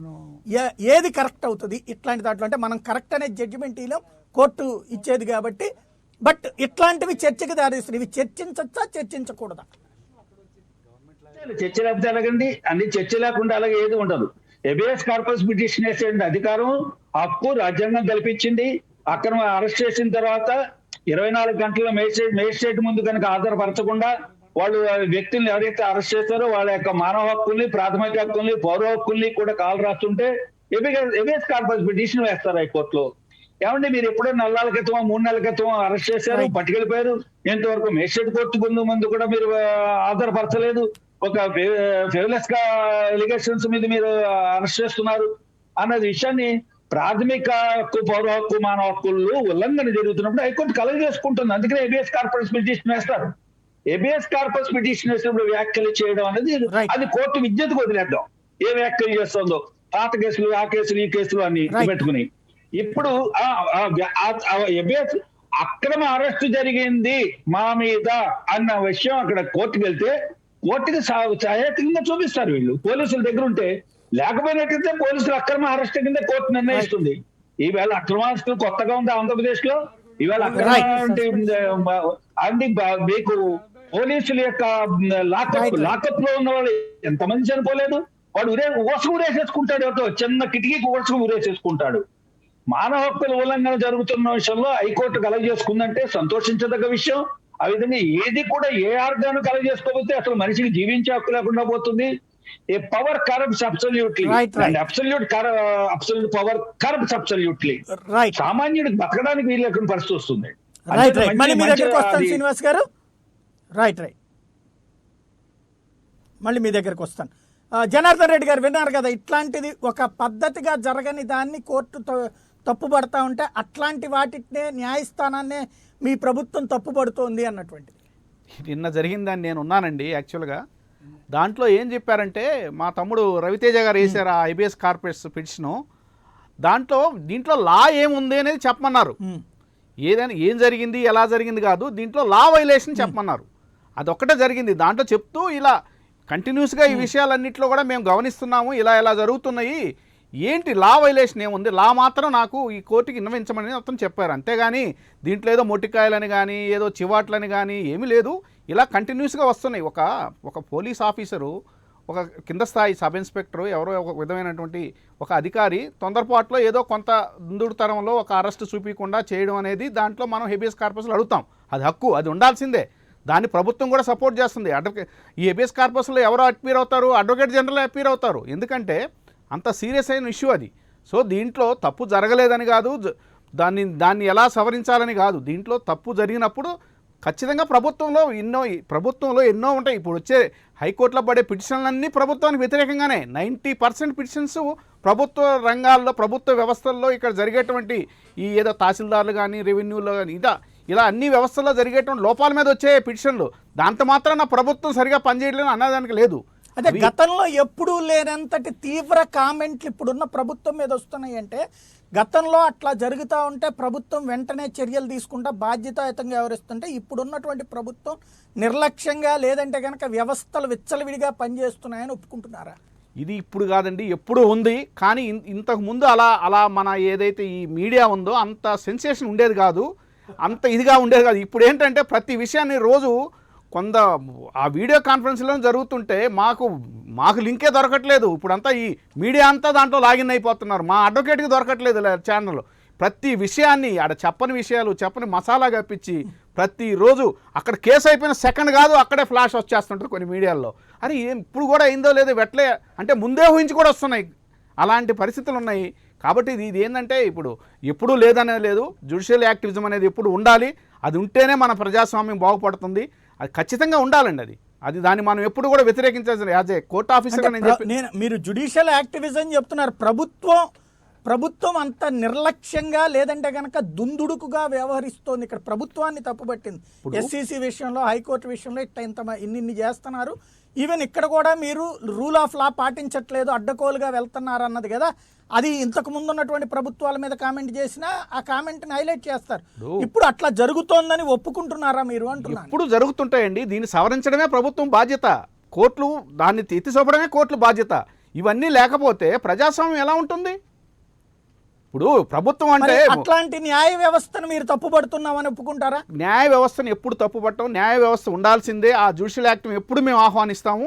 దీంట్లో జరిగేది ఏంటంటే ఈ విపరీత ధోరణులు ప్రజల్లోకి ఒక తప్పుడు సంకేతాలు తీసుకెళ్తుంది మన మీడియా. దాని గురించే మా బాధ అంతా. అంతేగాని ఈ న్యాయస్థానం మీద గౌరవం ఉంది, న్యాయస్థానం లేకపోతే ఏ కామెంట్ చేశారో అదేనా వేరే ఏమన్నా చెప్తున్నారా?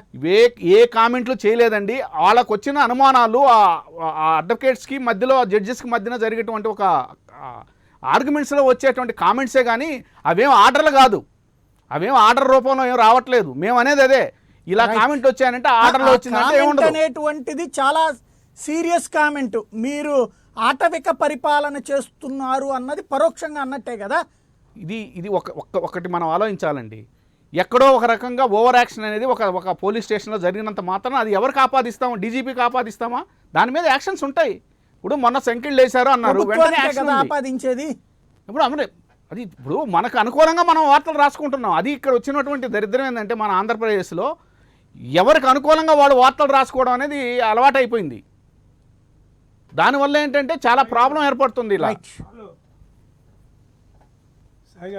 రైట్ శివరాం గారు, ఇప్పుడు మీడియా ఎలాగైతే వాళ్ళకి ఇష్టం వచ్చినట్టు వార్తలు రాసుకుంటున్నారో, విశ్లేషణలు చేస్తున్నారో, నేను లాయర్లు కూడా చూస్తున్నా. వాళ్ళు ఓన్లీ సగం గ్లాసు ఫుల్ అంటాడు ఒక ఆయన, సగం గ్లాసు ఎంటీ అని ఇంకోటి అంటారు. తేడా అక్కడే వస్తూ ఉంది. ఇందాక ఆయన చెప్తున్నారు మరలా కరెక్ట్ శ్రీనివాస్ గారు, వారు నాకు పరిచయం లేదు, ప్రజలు అన్నాడు. ప్రజలంటే ఎవరండి? ఇప్పుడు ఆయన వాడుతున్న అదే వర్డ్ మన ముఖ్యమంత్రి గారు. నన్ను 151 మంది గెలిపించుకొని వచ్చినాము కాబట్టి నాకెవరు దాన్ని సరిగా చేయడానికి వీలేదు అన్నట్టుగా ఆయన ఆ మాట అనకపోయినా ఆయన బిహేవియర్. ఇవాళ ఏ లెటర్ అయితే సీజే గారికి రాసి ఉంటారో నేను చదవలేదండి, కానీ దానిలో రాసిందంతా ఏంటి? ఇన్హరెంట్ ఫోర్స్ అక్కడ కనిపిస్తూ ఉంది. నాకు వ్యతిరేకంగా ఎవరైనా చేస్తే ఇదవుతుంది అనేది ఒకటి. రెండోది వైజాగ్ విషయం మాట్లాడుతున్నారు. వైజాగ్ విషయంలో మీరు ఒక్క విషయం కన్వీనియంట్గా చెప్పలే వాళ్ళు. ఏమని? ఎవరైతే ఆ ఇద్దరు వాళ్ళు ముద్దాయిలు అన్నారండి, లేకపోతే అక్యూజ్ అనండి, వాట్ ఎవర్ ఇట్ ఈస్, వాళ్ళు ఎవరైతే వాళ్ళని అరెస్ట్ చేసి ఇమ్మీడియట్గా వాళ్ళు స్టేషన్లోనో ఎక్కడ మ్యాజిస్ట్రేట్ ముందో పెట్టలేదో అప్పుడు జరిగిన కొంతమంది కానిస్టేబుల్స్ని అప్పుడు పోలీస్ డిపార్ట్మెంట్ సస్పెన్షన్ చేయటం జరిగింది. దాన్ని అది చేయటం కరెక్టు, చేయవచ్చు, అది అంటే మాత్రం న్యాయం కాదు. అది మరి ఎందుకు సస్పెండ్ చేశారండి? ఎందుకు? అది కదా కరెక్ట్ కాదనే సస్పెండ్ చేశారు.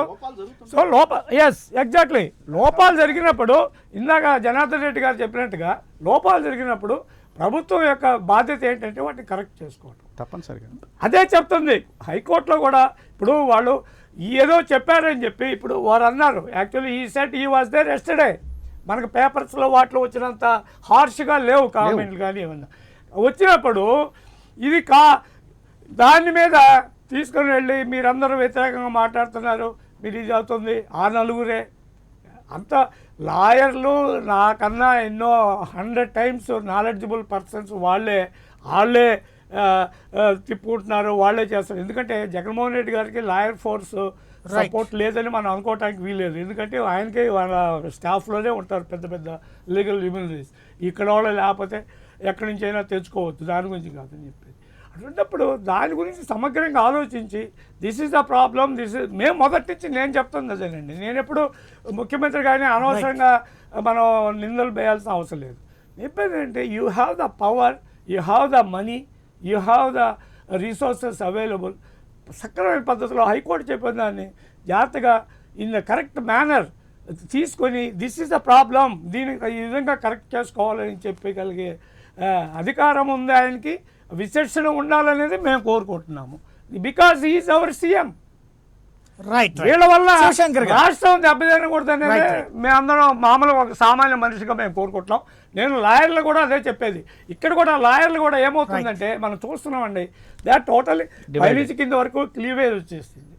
ఎవరికి కావాల్సినట్టు వాళ్ళు మాట్లాడుకుంటున్నారు. ఏ విధంగా అయితే వాళ్ళు జడ్జిల మీద మాట్లాడుతున్నారో అదే పద్ధతిలో argument ఇక్కడ కూడా వినిపించడమే కదా. ఆర్గ్యుమెంట్ కాదు ఇది. వినిపించరు ఆర్గ్యుమెంట్ ఈజ్ డిఫరెంట్ ఫ్రమ్ ఓట్లో కూడా వాళ్ళ రెండు యొక్క వైపులా రెండు arguments ఉంటాయి మనసులో ఉన్న భావనలు వ్యక్తీకరించడం అనేది చాలా తేడా ఉంటుంది.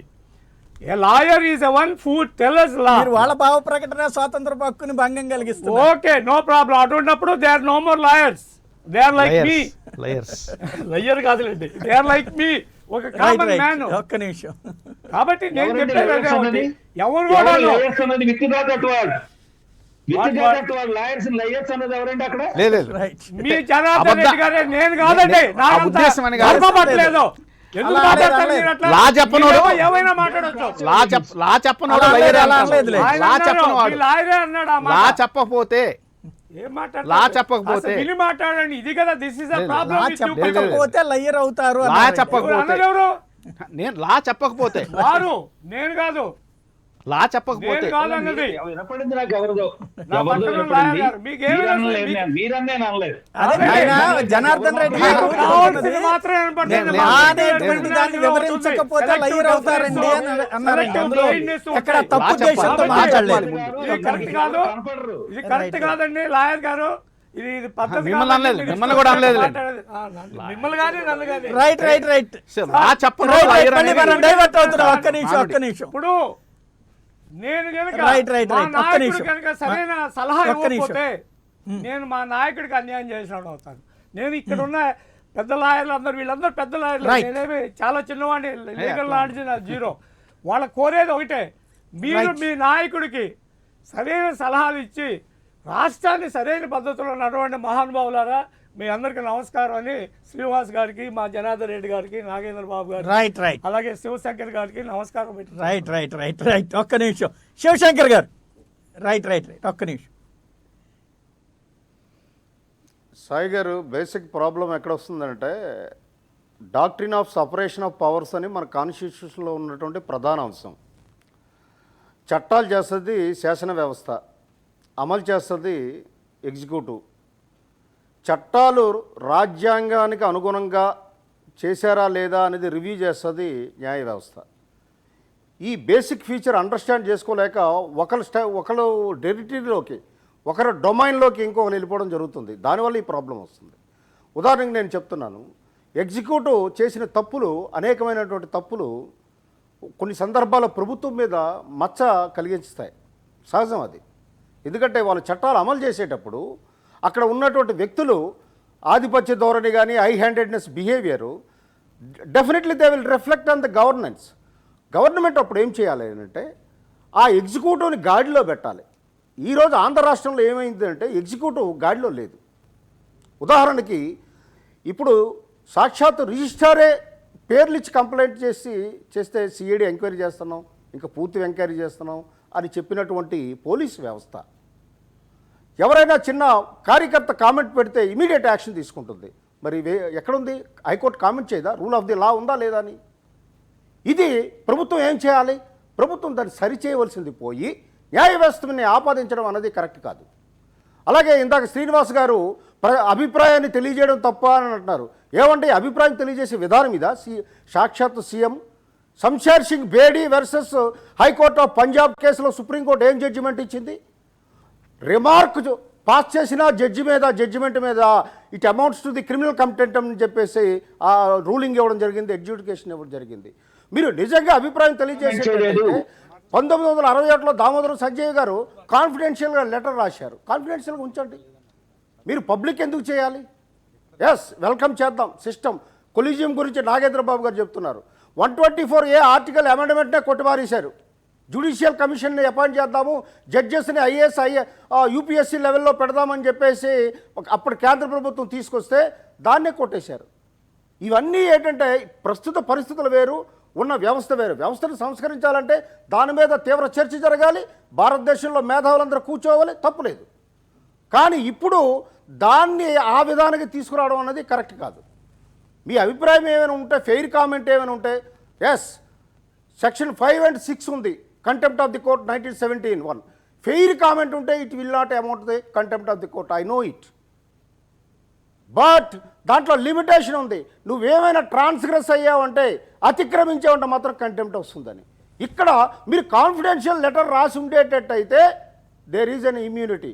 బట్ పబ్లిసైజ్ చేసి retired IAS officer press meet పెట్టి చెప్పడం అన్నది it amounts scandalisation and vilification of the judiciary, interference with the administration of the justice.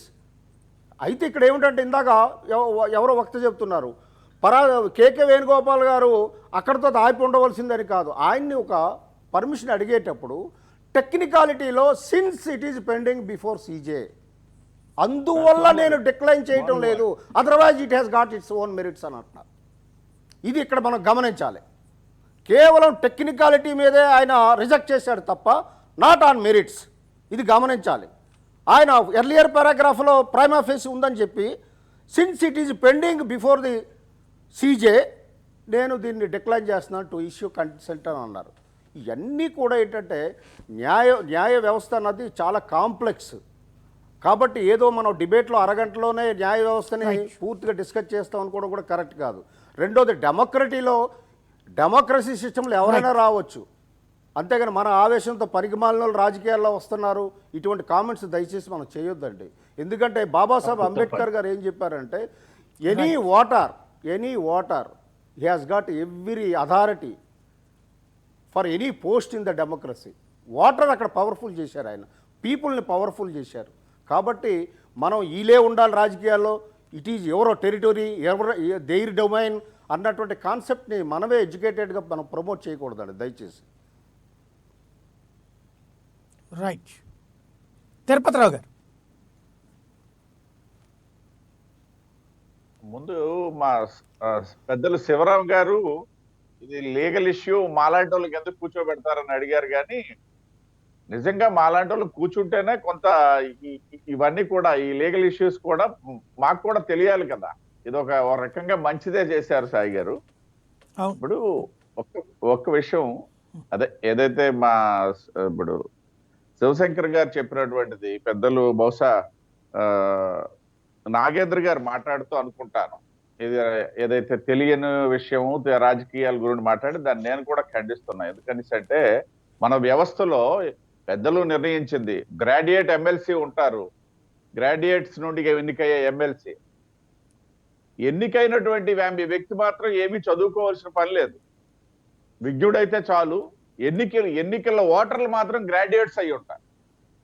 ఇవన్నీ కొన్ని విచిత్రాలు ఉన్నాయి. కాబట్టి మనం ఆ విధంగా ఆ ప్లేస్ లో ఉన్న వాళ్ళని, రాజకీయ నాయకుల్ని మనం తనుచేసి మాట్లాడడం సరైనది కాదు. రెండోదండి, ఒకటి పెద్దలు మాట్లాడుతూ చెప్పారు,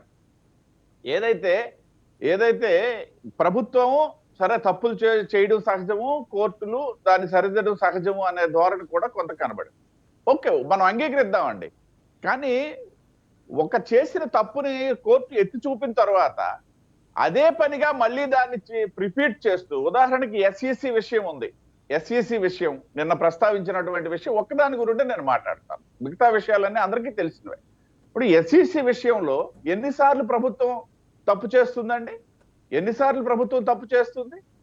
రిపీటెడ్ గా చేసుకుంటూ పోవట్లేదా? పైగా ఒక విషయం, ఈ వైసీపీ నాయకులు క్లియర్ గా చెప్తున్నారు, ఈ ఎస్ఈసి రేపు మార్చి వరకు ఉంటారు, అప్పటి వరకు మేము ఎన్నికలు పెట్టమని చెప్తున్నారు వాళ్ళు బహిరంగంగా బయట. నేను సవాల్ చేశాను, మీరు కోర్టుగా విషయం చెప్పగలరా అని చెప్పి. చెప్పలేరు, అది వేరే విషయం, పక్కన పెడతాం. అటువంటి దృక్పథంతో మీరు ఉండేటప్పుడు ఎందుకు ఈ కక్ష సాధింపు చర్యలు? ఆయన మాయానికి వదిలేసండి. ఆయనకి మీరు ఇప్పుడు ప్రభుత్వం సహకారం లేకుండా ఎస్ఈసి ఎన్నికలు నిర్వహించగలదా? లేదు, ఎట్టి పరిస్థితుల్లో జరిగే పని కాదు. ఈవెన్ దో కోర్టు ఆదేశించినా సరే జరగడానికి అక్కడ అవకాశాలు చాలా తక్కువ.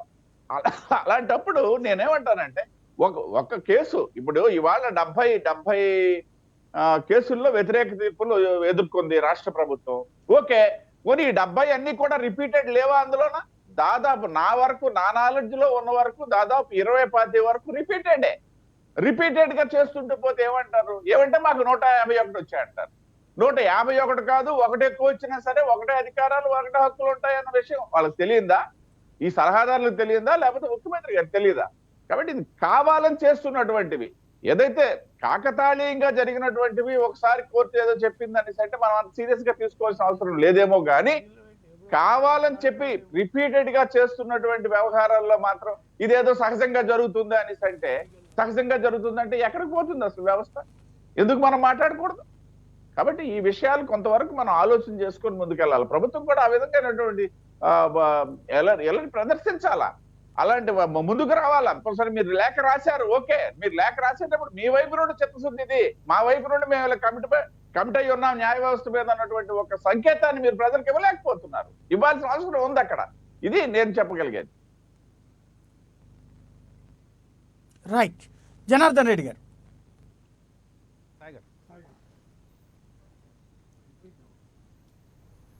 చెప్పండి. ఏమంటారు?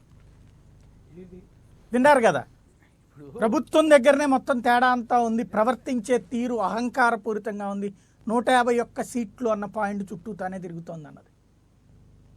ఇప్పుడు ఎన్నో డిపార్ట్మెంట్స్ ఉంటాయండి.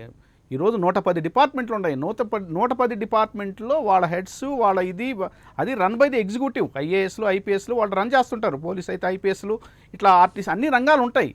వాటిల్లో లోపాలు జరుగుతూ ఉంటాయి. అందుకే కోర్టులు ఉండేది. ఇప్పుడు రిట్ పిటిషన్స్ అన్నీ అదే చెప్పాను నేను. 90% ఆఫ్ ది రిట్ పిటిషన్స్ అన్నీ కూడా కోర్టు ప్రభుత్వ రంగాల్లో జరిగేటువంటి లోపాలను చూసి వచ్చాయే. అంతేగాని ప్రభుత్వం ఎప్పుడు ఏ ప్రభుత్వం అయినా ఉంటుంది అది. ఎందుకంటే ఒక ప్రభుత్వంలో అవన్నీ తెలియాలంటే ఈ జ్యుడిషియల్లో ఉన్నటువంటి రిట్ పిటిషన్ ద్వారానే వాళ్ళు జరిగిన లోపాలు వలన ఇదంతా జరుగుతోంది అన్నది. ప్రభుత్వ జనార్దన్ రెడ్డి గారు, సార్ చెప్పండి. జనార్దన్ రెడ్డి గారు చెప్పండి. నా సూటి ప్రశ్న ఏంటంటే, ఒక్కసారి కోర్టు మందలించిన దాని విషయంలో మేమెవరూ ఇప్పుడు కాసేపు పట్టించుకోవండి.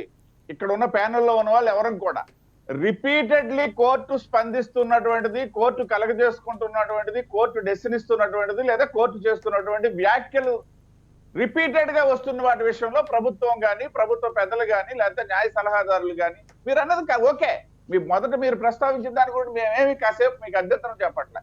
What about this repeated issues? మీరు అంటున్నటువంటి అహంకారపూరిత వ్యాఖ్యలు, మాకు 151 సీట్లు వచ్చాయి, వీటి మీద చెప్పండి సార్ సమాధానం. ఇప్పుడు సీట్లు ఎన్నని కాదండి, ఇప్పుడు ఎవరైనా కానీ సార్ మేము అనేది కాదు, అది మాకు తెలుసు. ఒకటొచ్చినా ఒకటే అధికారాలు ఉంటాయి, హక్కులు ఉంటాయి. ఇప్పుడు ప్రభుత్వంలో లోపాలు ఉండవు అనేది ఎవరు చెప్పలేరు. ప్రభుత్వ ఎన్నో అంగాలు ఉంటాయి, దాంట్లో లోపాలు జరుగుతుంటాయి. ఇప్పుడే కాదు, గత ప్రభుత్వంలోనూ జరిగాయి. కానీ దాన్ని పార్టీ వేరు, ప్రభుత్వం వేరు. ఈ విధమైనటువంటి ఒక లోపాలు అనేది ప్రతి డిపార్ట్మెంట్లో జరుగుతుంటాయి. దాన్ని రిపీట్ కాలేదా అనేది అది వేరే విషయం. ఇదే కామెంట్స్ గత ప్రభుత్వంలో కూడా ఇంతకన్నా ఎక్కువ కామెంట్స్ జరిగినాయి. మేము కోర్టులో ఉంటున్నాం, అప్పుడు ప్రత్యక్షంగా అందరం ఉండేవాళ్ళం. ఇప్పుడైతే వీడియో కాన్ఫరెన్స్లో వీలు కావట్లేదు అందరికీ. సో ఇప్పుడు ఎప్పుడైతే ఈ కామెంట్లు అనే దాని మీద, ఈ మీడియాలో వచ్చే దాని మీదనే మనం ఫోకస్ అవుతున్నాం. డైరెక్ట్గా ఎంతమంది ఉండగలరు? అన్ని కోర్టులో ఈరోజు అందరూ ఉండలేరు. ఏం జరుగుతుంది? కామెంట్లు అనేది కోర్టుకి ఇప్పుడు జడ్జి నుంచి ఒక ఇది వస్తుంది, ఆటోమేటిక్గా దానికి రిప్లై వస్తుంది, ఇటు ప్రభుత్వం చెప్తుంది, పిటిషనర్ చెప్తారు. సో ఇవన్నీ క్యారీ చేస్తున్నారు. ఇప్పుడు ఈ పరిస్థితి అప్పుడు లేదు. ఎందుకంటే అప్పుడు అంత మీడియాకి అంత యాక్సెస్ లేదు. అప్పుడు ప్రతి మీడియా వచ్చి అన్ని కోర్టులో ఉండలేదు. ఇప్పుడు ఏమైంది? వీడియో కాన్ఫరెన్సు టోటల్గా సెకండ్స్లో వాళ్ళు అబ్జర్వ్ చేసేసి పక్కనే మెసేజ్ పెట్టేసి లాస్ట్లో వస్తున్నాయి. కామెంట్లు ఎప్పుడు ఉంటాయి, కానీ ఆర్డర్ రూపంలో వచ్చే వరకు దాన్ని మేము పట్టించుకోవాల్సిన అవసరం లేదు. ప్రభుత్వం మీద కానివ్వండి, ఈవెన్ పిటిషనర్ మీద ఎన్ని కామెంట్లు లేవు. ఈవెన్ ఇప్పుడు ఎస్సీసీ గారి మీద ఎన్ని కామెంట్లు చేయలేదు. 5 కోట్లు మీరు ఎలా ఇస్తారండి ఫీజు, లాయర్ ఫీజు అని చెప్పి కామెంట్ చేయలేదా? దాని మీద ఎక్కడ రాలేదే. వచ్చిందంటే అంత ప్రచారం జరగలేదే. 5 కోట్ల ఫీజు ఎక్కడి నుంచి కడతారండి? ఆయన జీతం ఎంత? జనార్దన్ రెడ్డి గారు చెప్పండి. ఇప్పుడు మేమండి బాధ్యులము. ఇవాళ వచ్చినటువంటి ఏదైతే నిన్న హైకోర్టులో వచ్చిన దానికి ఒక పత్రిక ఇంత రాసిందండి, సింగిల్ కాలం ఐటమ్. ఇంకొక పత్రిక ఇంత హెడ్లైన్స్ ఇచ్చిందండి. ఇది మీరు శివరాం గారికి సంబంధించినటువంటి అంశం. పూడి తిరుపతిరావు గారికి, గోశాల శ్రీనివాసరావు గారికి, శివశంకర్ గారికి, లేదా నాగేంద్ర గారికి ఏంటి సంబంధం అండి ఇది? మేమెందుకు దాన్ని మేము ఆ పేపర్ చదవకూడదా? మా ఇంటికి ఎందుకు ఆ పేపర్లు పంపించాలా? నేను చెప్తున్నాను ప్రాధాన్యతలు ఇప్పుడు పంపించుకోండి సార్, మేము బాధ్యులు దానికి. ఇప్పుడు ఒకటి మేము ఎందుకు బాధ్యత వహించాలి సార్ దానికి? కోర్టులో ఆర్డర్లో లేని దాని విషయాన్ని మీద వ్యాఖ్యల్ని ప్రచురించడం తప్పు. అది సర్క్యులేషన్ కండి, వాళ్ళ సర్క్యులేషన్ మాట్లాడితే ఎట్లా సార్? ఇప్పుడు సాయి గారు రేపు 16వ తారీఖు ఏం జరుగుతుందని చెప్పి సాయి గారు ఇప్పుడు ఈ ప్రైమ్ లైన్ లో డిస్కషన్ పెట్టారంటే ఆయన అందరికంటే ముందు ఉండాలనే ఉద్దేశం, ఏం జరగబోతుందని ప్రజలకు తెలియాలనే ఉద్దేశం. ఏం జరుగుతుందని పెట్టలేదు, జరుగుతున్న విషయాల మీద అదే 16వ తారీఖు ఏమవుతుందని అడిగారులేండి. అప్పుడు నేను చెప్పేది ఏంటంటే ఇప్పుడు ఎవరు ప్రాధాన్యతలు వాళ్ళకు ఉన్నాయి. మనం ఆయన కట్టేం చేయలేము, ఏమండి ఇది ఎట్ట పెడతారని మనం అనగలేం కదా. డెమోక్రసీ కంట్రీలో ఏ పేపర్కి వాళ్ళ ప్రాధాన్యత వాళ్ళకు ఉన్నాయి, అవి ప్రచారం చేసుకుంటున్నారు. అదే సీఎం ఇచ్చిన లెటరు ఒక 2 పత్రికలు కానీ అసలు ఏమి దాని గురించి ఒక 3 పత్రికలు అసలు ఏమి రాయలేదు 3 రోజుల దాకా. వ్యతిరేక వార్తలు రాసుకుంటున్నాయి. ఎవరు బాధ్యత వహించాల్సిన అవసరం లేదండి, మీ ప్రాధాన్యత మీరు ఉంచుకోవాల్సిందే. 50 కోట్లు. రైట్ చెప్తున్నాను నేను, ఎవరు ప్రాధాన్యతలు వాళ్ళకు ఉన్నాయి. సంబంధించింది మా నలుగురికి ఏంటి బాధ అని, మాకెందుకే బాధ? శివరాం గారు ఆ మాట పత్రికలు మేనేజ్మెంట్లు లేకపోతే మీరు అడ్వర్టైజ్మెంట్లు అని చెప్తే నేను పెద్ద లెక్క చెప్తా. ఇప్పుడు మన హయాంలో ఎవరికి ఇప్పుడు ఎట్లా మేనేజ్మెంట్ గురించి నేను చాలా వివరంగా చెప్తాను మీకు కావాలంటే. కాకపోతే ప్రాబ్లం వల్ల ఏంటంటే ఎవరికండి అలా కాదు, ఒక లైవ్ ప్రసారాలకి 5 లక్షల రూపాయలు చొప్పున రాజశేఖర్ రెడ్డి హయాంలో ఒక్క మాట శివరాం గారు రాజశేఖర్ రెడ్డి హయాంలో ఒక లైవ్ కి 40,000 ఇస్తే, రోసయ్య హయాంలో 25,000 ఇస్తే, మొన్న అదే లైవ్కి 5 లక్షలు ఇచ్చాం. 4 లైవ్లు పెట్టుకుంటే 6 లైవ్లు పెట్టుకుంటే ఒక ఓబీ వ్యాన్ కొనుక్కోవచ్చు. కానీ దగ్గరగా రోజుకి 2 లైవ్లు చెప్పున అంటే రోజుకి 10 లక్షల రూపాయలు చెప్పున 5 ఏళ్ల పాటు ఓ సంస్థకి ఇచ్చాం. కనీసం టెండర్ కూడా పిలవకుండా ఎన్ని 100 కోట్లు మింగేసి ఉంటారు వాళ్ళు. అది ఒక సంస్థకే. నేను ఆ లెక్కలు మాట్లాడుకుంటే మనం చాలా తేడా వస్తుంది, అనవసరమైనటువంటి. ఇప్పుడు కూడా లేవు కదా టెండర్లు, ఎవరు కావాల్సినట్టు వాళ్ళకి ఇస్తున్నారు. పిలవలేదు, అదే కదా అనేది. 5 ఏళ్ళు టెండర్ పిలవకుండా 100 కోట్ల సొత్తు దోచి పెడతారా? 100 కోట్ల సొత్తు దోచి పెడతారా? ఓబీ వ్యాన్ అనేటువంటిది 35 లక్షలతో వచ్చే ఓబీ వ్యాన్ తో 7 లైవ్ల సొమ్ము సరిపోతుంది. అట్లాంటిది 5 సంవత్సరాలు దోచి పెడతారా? మిగతా వాళ్ళందరూ కలిపి ఒక 50 మంది కలిపి అదే కదా అడ్వర్టైజ్మెంట్ అనేది తప్పు కాదు. అలాగే కాంట్రాక్ట్ టెండర్ లేకుండా దోచిపెట్టడం తప్పు, ప్రకటనలు ఇవ్వడం తప్పు కాదు. కాదన్నప్పుడు మీరు దాన్ని రైట్ చేయబాకండి. మరి అదే సార్ తప్ప రైటా, లేకపోతే ఇంకెక్కడ?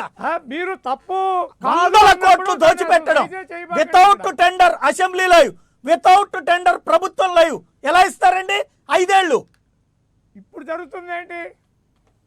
మనం మాట్లాడితే చాలా వెళ్తాయి, చాలా పోతాయి. వాస్తవమే ఏమండి, వాస్తవం అంటా నేను చెప్తుంది అదే. ఇప్పుడు పరిస్థితి ఏంటి? చెప్పండి. అదే కదా వచ్చింది ఇప్పుడు. అలా దోచుకున్నటువంటి వాళ్ళు, దాచుకున్నటువంటి వాళ్ళు ఇప్పుడు ఈ ప్రభుత్వం ఇవ్వట్లేదంటే వాళ్ళ మీద అటాక్ వెళ్తారు. ఇప్పుడు వీళ్ళు ఇస్తారా అంటే వాళ్ళ మీద అటాక్ వెళ్తారు. ఇది నాశనం చేస్తున్నారు. దాచుకొని ఉన్న వాళ్ళే అవతల వాళ్ళ దొంగలంటే ఎట్లా? దొంగలని ఎవరు అంటలేదు. నిజం. ఇప్పుడు దొంగే దొంగ అంటున్నాడు. అరౌండ్ ట్రేడింగ్ ఇష్టం వచ్చినట్టు లాంగ్వేజ్ ఏదైనా చెప్పగలరు. అదే సార్ ఇప్పుడు వాళ్ళ దాని మీద కేసు వచ్చింది. 100 కోట్లు దోచిపెట్టిన దాని మీద కేసు ఎవరు? ఒక మాట వినండి. ఇప్పుడు నేను చెప్పేది దాంట్లో కేసు వచ్చింది, ఆయన అరెస్ట్ అయ్యాడు, జైలుకి వెళ్ళొచ్చాడు. ఇంకా దాని మీద విచారణ కాకముందే మీరు సర్టిఫై చేశారే. ఇప్పుడు ఇలా 100 కోట్లు దోచిపెట్టిన వాళ్ళని ఏమనాలి, దోచుకున్న వాళ్ళని ఏమనాలి? ఇన్సైడర్ ట్రేడింగ్ అని మాట్లాడారు. 17 నేను అనేది అదే సార్. ఇన్సైడర్ ట్రేడింగ్ కి సంబంధించి దర్యాప్తు సిబిఐ చేసింది. అదేంటో తేలుద్ది. ఇది అవుట్ సైడర్ ట్రేడింగ్. దయచేసి ఒక మాట, ఇది అవుట్ సైడర్ ట్రేడింగ్. 100 కోట్లు దోచిపెట్టడం. దీనికి ఎక్కడ ఉంది కేసు? ఎక్కడ శిక్ష పడింది? ఎవరు కేసు పెట్టారు?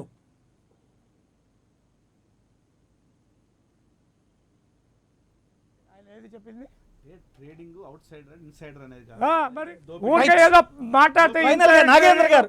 17 నెలలు అధికారంలో ఉండి ఏం ఇన్సైడ్ ట్రేడింగ్ బయట పెట్టినారు, ఏం పెట్టినారండి? నేను ఇక్కడ అదే నేను సార్ ఒక మళ్ళీ మాట మీరు చెప్తాను మొదటికి సార్. వస్తున్నారు సాయి అదే గారు, ఒక మాట వినండి. ఇక్కడ విచారణ జగన్మోహన్ చేస్తే రెడ్డి గారు, ప్రతిదానికి వినండి, స్టే వస్తది. ప్లీజ్ గతంలో వినండి. ఇట్లా 500 కోట్ల రూపాయల ప్లీజ్ దాకా వినండి. దోచిపెట్టిన నేను లెక్క చెప్పేది 500 వినండి. 700 జగన్మోహన్ రెడ్డి గారు దాని మీద ప్లీజ్ వినండి. జగన్మోహన్ రెడ్డి గారు పాదయాత్ర సందర్భంగా ఒక చోట నేను నిన్ననే అక్కడ చూసా. ఆయన ఏమన్నారు, పోలవరం ప్రాజెక్టుకి చంద్రబాబు నాయుడు గారు ప్రభుత్వం, చంద్రబాబు నాయుడు గారు మళ్ళీ మీరు నేను మొదటికి మాట్లాడుతున్నా. వస్తున్నారు వినండి, సార్. ప్రభుత్వం అసలు issue deviate పోయి అయ్యేది ఒకవేళ ఇక్కడే. స్టేట్ గవర్నమెంట్, మన దగ్గర సెంట్రల్ ఇప్పుడు గవర్నమెంట్ వాళ్ళు- ఇవ్వకపోతే వాళ్ళ అక్రమాలకు వాళ్ళతో విభేదించి సంబంధించి మీకు స్టేట్ ప్రశ్నించే గవర్నమెంట్ హక్కు తరఫున ఉంది. చేయండి అన్నారు. మన టైంలో ఇప్పుడు మీరు అక్రమాల చేయండి. గురించి మాట్లాడినప్పుడు మీరెందుకు మనం మాట్లాడరు? డైవర్ట్ చేస్తాం. మీరెందుకు ఇదే విభేదించరు? ఇక్కడే జరిగేది. అది కాదండి. వ్యవస్థల మేనేజ్మెంట్ అంటే ఇందులోనే ఉండేది. వినండి, మీరు వ్యవస్థల ఇవాళ మేనేజ్మెంట్ జగన్మోహన్ ఇక్కడే రెడ్డి ఉంది గారు సార్. he is the మన- CM. మన దగ్గర ఒకవేళ దోపిడీ గురించి సెంట్రల్ అడగగానే గవర్నమెంట్ ఎదురు కనుక దోపిడీ ఇవ్వకపోతే చెప్పి అసలు వాళ్ళతో దోపిడీ మీద విభేదించి దర్యాప్తు లేకుండా వాళ్ళకి ఎదురు చేస్తున్నాం తిరిగి ఇక్కడ. నువ్వు స్టేట్ గవర్నమెంట్ మీద మీరు చెప్పిన మాట ప్రకారం చేయండి. ఇప్పుడు ఎవరు వద్దంటున్నారు? సార్ మీరు మళ్ళీ అయ్యో మాట్లాడుతున్నారు. అయ్యి ఇప్పుడు ఆయన జేబులో నుంచి డబ్బులు పెట్టరు, మీ జేబులో నుంచి డబ్బులు పెట్టరు. కేంద్రంతో కొట్లాడతారో తెస్తారో తేకపోతే ఆయన అసమర్థుడు అవుతాడు. తెస్తే సరైనోడు అవుతాడు. తెస్తే మళ్ళీ ఆయన చెప్పాడు ఇష్యూ వేరు, ఒకవేళ సెంట్రల్ డివైడ్ గవర్నమెంట్ అవుతుంది. అదే వాళ్ళతో ఎప్పుడైతే పోరాడతాను. అవినీతి ఎత్తుతామో తర్వాత వేరే అంశం దగ్గరికి స్టేట్ వెళ్తాం. గవర్నమెంట్ ఫండ్స్ అవినీతి పూర్తి గురించి చేస్తాను సమాధానం అన్నాడు. చెప్పకుండా ఏం వేరే అంశం చేస్తున్నారండి? దగ్గరికి వెళ్తాం. ఏం చేస్తున్నారు? శివరాం గారు, మాకు ఇవన్నీ ఇదే అవసరం ఇదే లేదండి. ఇదే మాకు పొలిటికల్ ఎన్నో లాజికల్ అవసరం గేమ్. మాకు కావాల్సింది అవినీతి కావాలా? ప్రస్తావన రైతులు, రాగానే ఆంధ్రప్రదేశ్ మన రైతులందరూ వాళ్ళు ఇట్లా కూడా దోచిపెట్టారు ఆలోచిస్తున్నారు, అనగానే ఏడుస్తున్నారు. వేరే అంశం ఇవాళ దగ్గరికి అభివృద్ధి మా దగ్గరికి ప్రాంతం తీసుకెళ్తాం. మొత్తానికి తాగటానికి కూడా నీళ్లు లేవు. రైట్. ఇప్పించండి. ప్రజలు ఎవరు ఏడవట్లేదు సార్, పూజ ప్రజల్ని చేయండి. ఏడిపిస్తున్నారు మీరు. చంద్రబాబు నాయుడు రైట్, గారు రైట్. 70% పూజ చేసి రైట్, రైట్, రైట్. కనీసము ఒక్క రైట్, రైట్, రైట్. 1% కూడా చేయకుండా ఇప్పుడు చేయండి. నేను ఆయన బ్లేమ్ చేయట్లే. రైట్ రైట్ అది ఎవరి స్వోత్కర్ష పరనింద సహజం అండి. మేము చేసింది అద్భుతం, ఎదురోళ్ళందరూ నేను దుర్మార్గులు అని అంటలేదు. చెప్పుకోవడం ఇవాళ అనేది సహజం. జగన్మోహన్ రెడ్డి గతంలో వాళ్ళు గారు చెప్పేవాళ్ళు, చేయండి. ఇప్పుడు మీరు చెప్తారు. అంత ఆయనకి- మించి ఆయన ఏముండదు. ముందు పోయి రైట్, అది రేపు పొద్దున కొబ్బరికాయలు ఎలక్షన్లు కొట్టి చూతురు నమస్కారాలు కానీ పెడతాము. రేపు పొద్దున జగన్మోహన్ ఎలక్షన్లు రెడ్డి చూతురు గారిని కానీ పూజ చేసి దానికి ఇక్కడ బయట మాట్లాడుకుంటే ఏం ఉపయోగం లేదు కదా. చేయమనండి. ఒక్క నిమిషం ఆయన ముందు డైవర్ట్ కొబ్బరికాయలు అవుతున్నాం కొట్టి మనం. కాళ్ళకి నమస్కారాలు పెడతాం. రైట్ రైట్ ఫైనల్ గా చేయమనండి మరి. రైట్ రైట్ అన్ని రైట్ పెట్టి ఒక్క నిమిషం ఏదో పనికి ఫైనల్ గా మాలిన నాగేంద్ర గారు, పనికి ఈవేళ ఫైనల్ గా ఈ ఇష్యూలో సుప్రీంకోర్టులో రిట్ వేరుగా ఉంది, ఇంకోవైపున ఈ అప్లికేషన్ వేరుగా ఉంది. ఈ ఏది అశ్విని ఉపాధ్యాయ గారిది, ఈ రెండిట్లలో ఏది ముందుకు వచ్చే అవకాశం ఉండొచ్చు? ఇప్పుడు లర్న్ అటర్నీ జనరల్ ఒక ఒపీనియన్ ఎక్స్ప్రెస్ చేశారు. ప్రైమా ఫేసి కేసు ఉంది, టైమింగ్ వరకు, కాంటెంట్ వరకు, release of to the press. అంటే ఈ సెప్టెంబర్లో ఈ ఏదైతే ఈ జడ్జి గారు ఉన్నారో త్రీ జడ్జి బెంచ్ సెప్టెంబర్ 16న ఆర్డర్ ఇచ్చారు. సెప్టెంబర్ 16, 2020. ఆ తర్వాత లెటర్ రాశారు. కాంటెంట్ వరకు, కాంటెంట్ కూడా కాంటెంట్యూస్గా ఉంది. ఈ రిలీజ్ టు ద ప్రెస్ డెలిబరేట్గా, అంటే ముఖ్యమంత్రి గారు ఆదేశాలతో బహుశా రిలీజ్ చేస్తుంటారు సదరు మన అజయ్ కల్లం గారు. ఈ 3 ఆస్పెక్ట్స్. రెండో ఆస్పెక్ట్ ఏంటంటే ఆర్టికల్ 121, 211 డెఫినెట్గా వైలేట్ అయ్యేది అంటే అనుమానం లేదు. లెటర్ రాయటం వరకు ఎవరికి అభ్యంతరం లేదు. మీకున్నటువంటి ఇబ్బందులు ఏమైనా ఉంటే అవి మంచి వచ్చాడో తప్పో ఒప్పో తర్వాత నిర్ణయిద్దాం. ఆ లెటర్ రాయటం వరకు ఎవరికి అభ్యంతరం లేదు, తప్పు కూడా కాదు. ఆయన అది రాజ్యాంగ హక్కు, ప్రశ్నించే హక్కు ఒక రకంగా చెప్పాలంటే మా శ్రీనివాస్ గారు చెప్పినట్టుగా. కానీ దాన్ని రిలీజ్ చేయడం ఏదైతే ఉందో డెఫినెట్గా ఆర్టికల్ 121 పార్లమెంట్లోనే చర్చ ప్రొహిబిషన్ అన్నప్పుడు, పార్లమెంట్లోనే చర్చ అవకాశం లేనప్పుడు ప్రెస్కి ఇచ్చేయటము, ప్రెస్లో దాని ద్వారా చర్చని లేవనెత్తడం అనేది డెఫినెట్గా రాజ్యాంగ వ్యతిరేక చర్య. అలాగే 211లో అయితే అసెంబ్లీకి ఆ పవర్ కూడా లేదు, కనీసం చర్చించే పవర్. పార్లమెంట్గా పవర్ ఏంటంటే కేవలం ఈ ఇంపీచ్మెంట్ ప్రొసీడింగ్స్, అభిశంసన తీర్మానం ప్రవేశపెట్టడం మాత్రమే సుప్రీంకోర్టు జడ్జి గురించి కానీ హైకోర్టు జడ్జి గురించి కానీ చర్చించే అవకాశం ఉంది. ఆ చర్చకే అవకాశం లేనటువంటి సందర్భంలో, చర్చకే అవకాశం లేనటువంటి విషయంలో చర్చకి లేవనెత్తేటువంటిగా మీరు ప్రెస్కి రిలీజ్ చేయడం డెఫినెట్గా violation of article 121 and article 211. దాంట్లో అనుమానమే లేదు.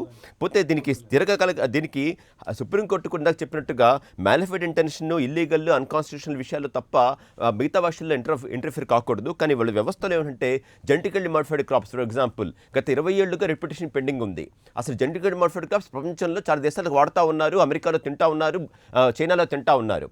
అత్యధిక జనాభా ఉన్నటువంటి చైనా, అత్యంత పురాతనమైనటువంటి డెమోక్రసీ అమెరికాలో సుప్రీంకోర్టు ఎంటర్టైన్ చేయలేదే. అసలు జిఎం క్రాప్స్ అలో చేయాలి లేదంటే ఒక ఎగ్జిక్యూటివ్ ఫంక్షన్. అది మంచి కానీ చెడు కానీ ఒక టెక్నికల్ ఎక్స్పర్ట్స్ని పెట్టి ఈ జెనెటికల్ మోడిఫైడ్ క్రాప్స్ వల్ల ప్రజలకి ఏమైనా ఆరోగ్యానికి ఇబ్బంది ఉంటుందని చెప్పి తేల్చాల్సిన విషయం అది.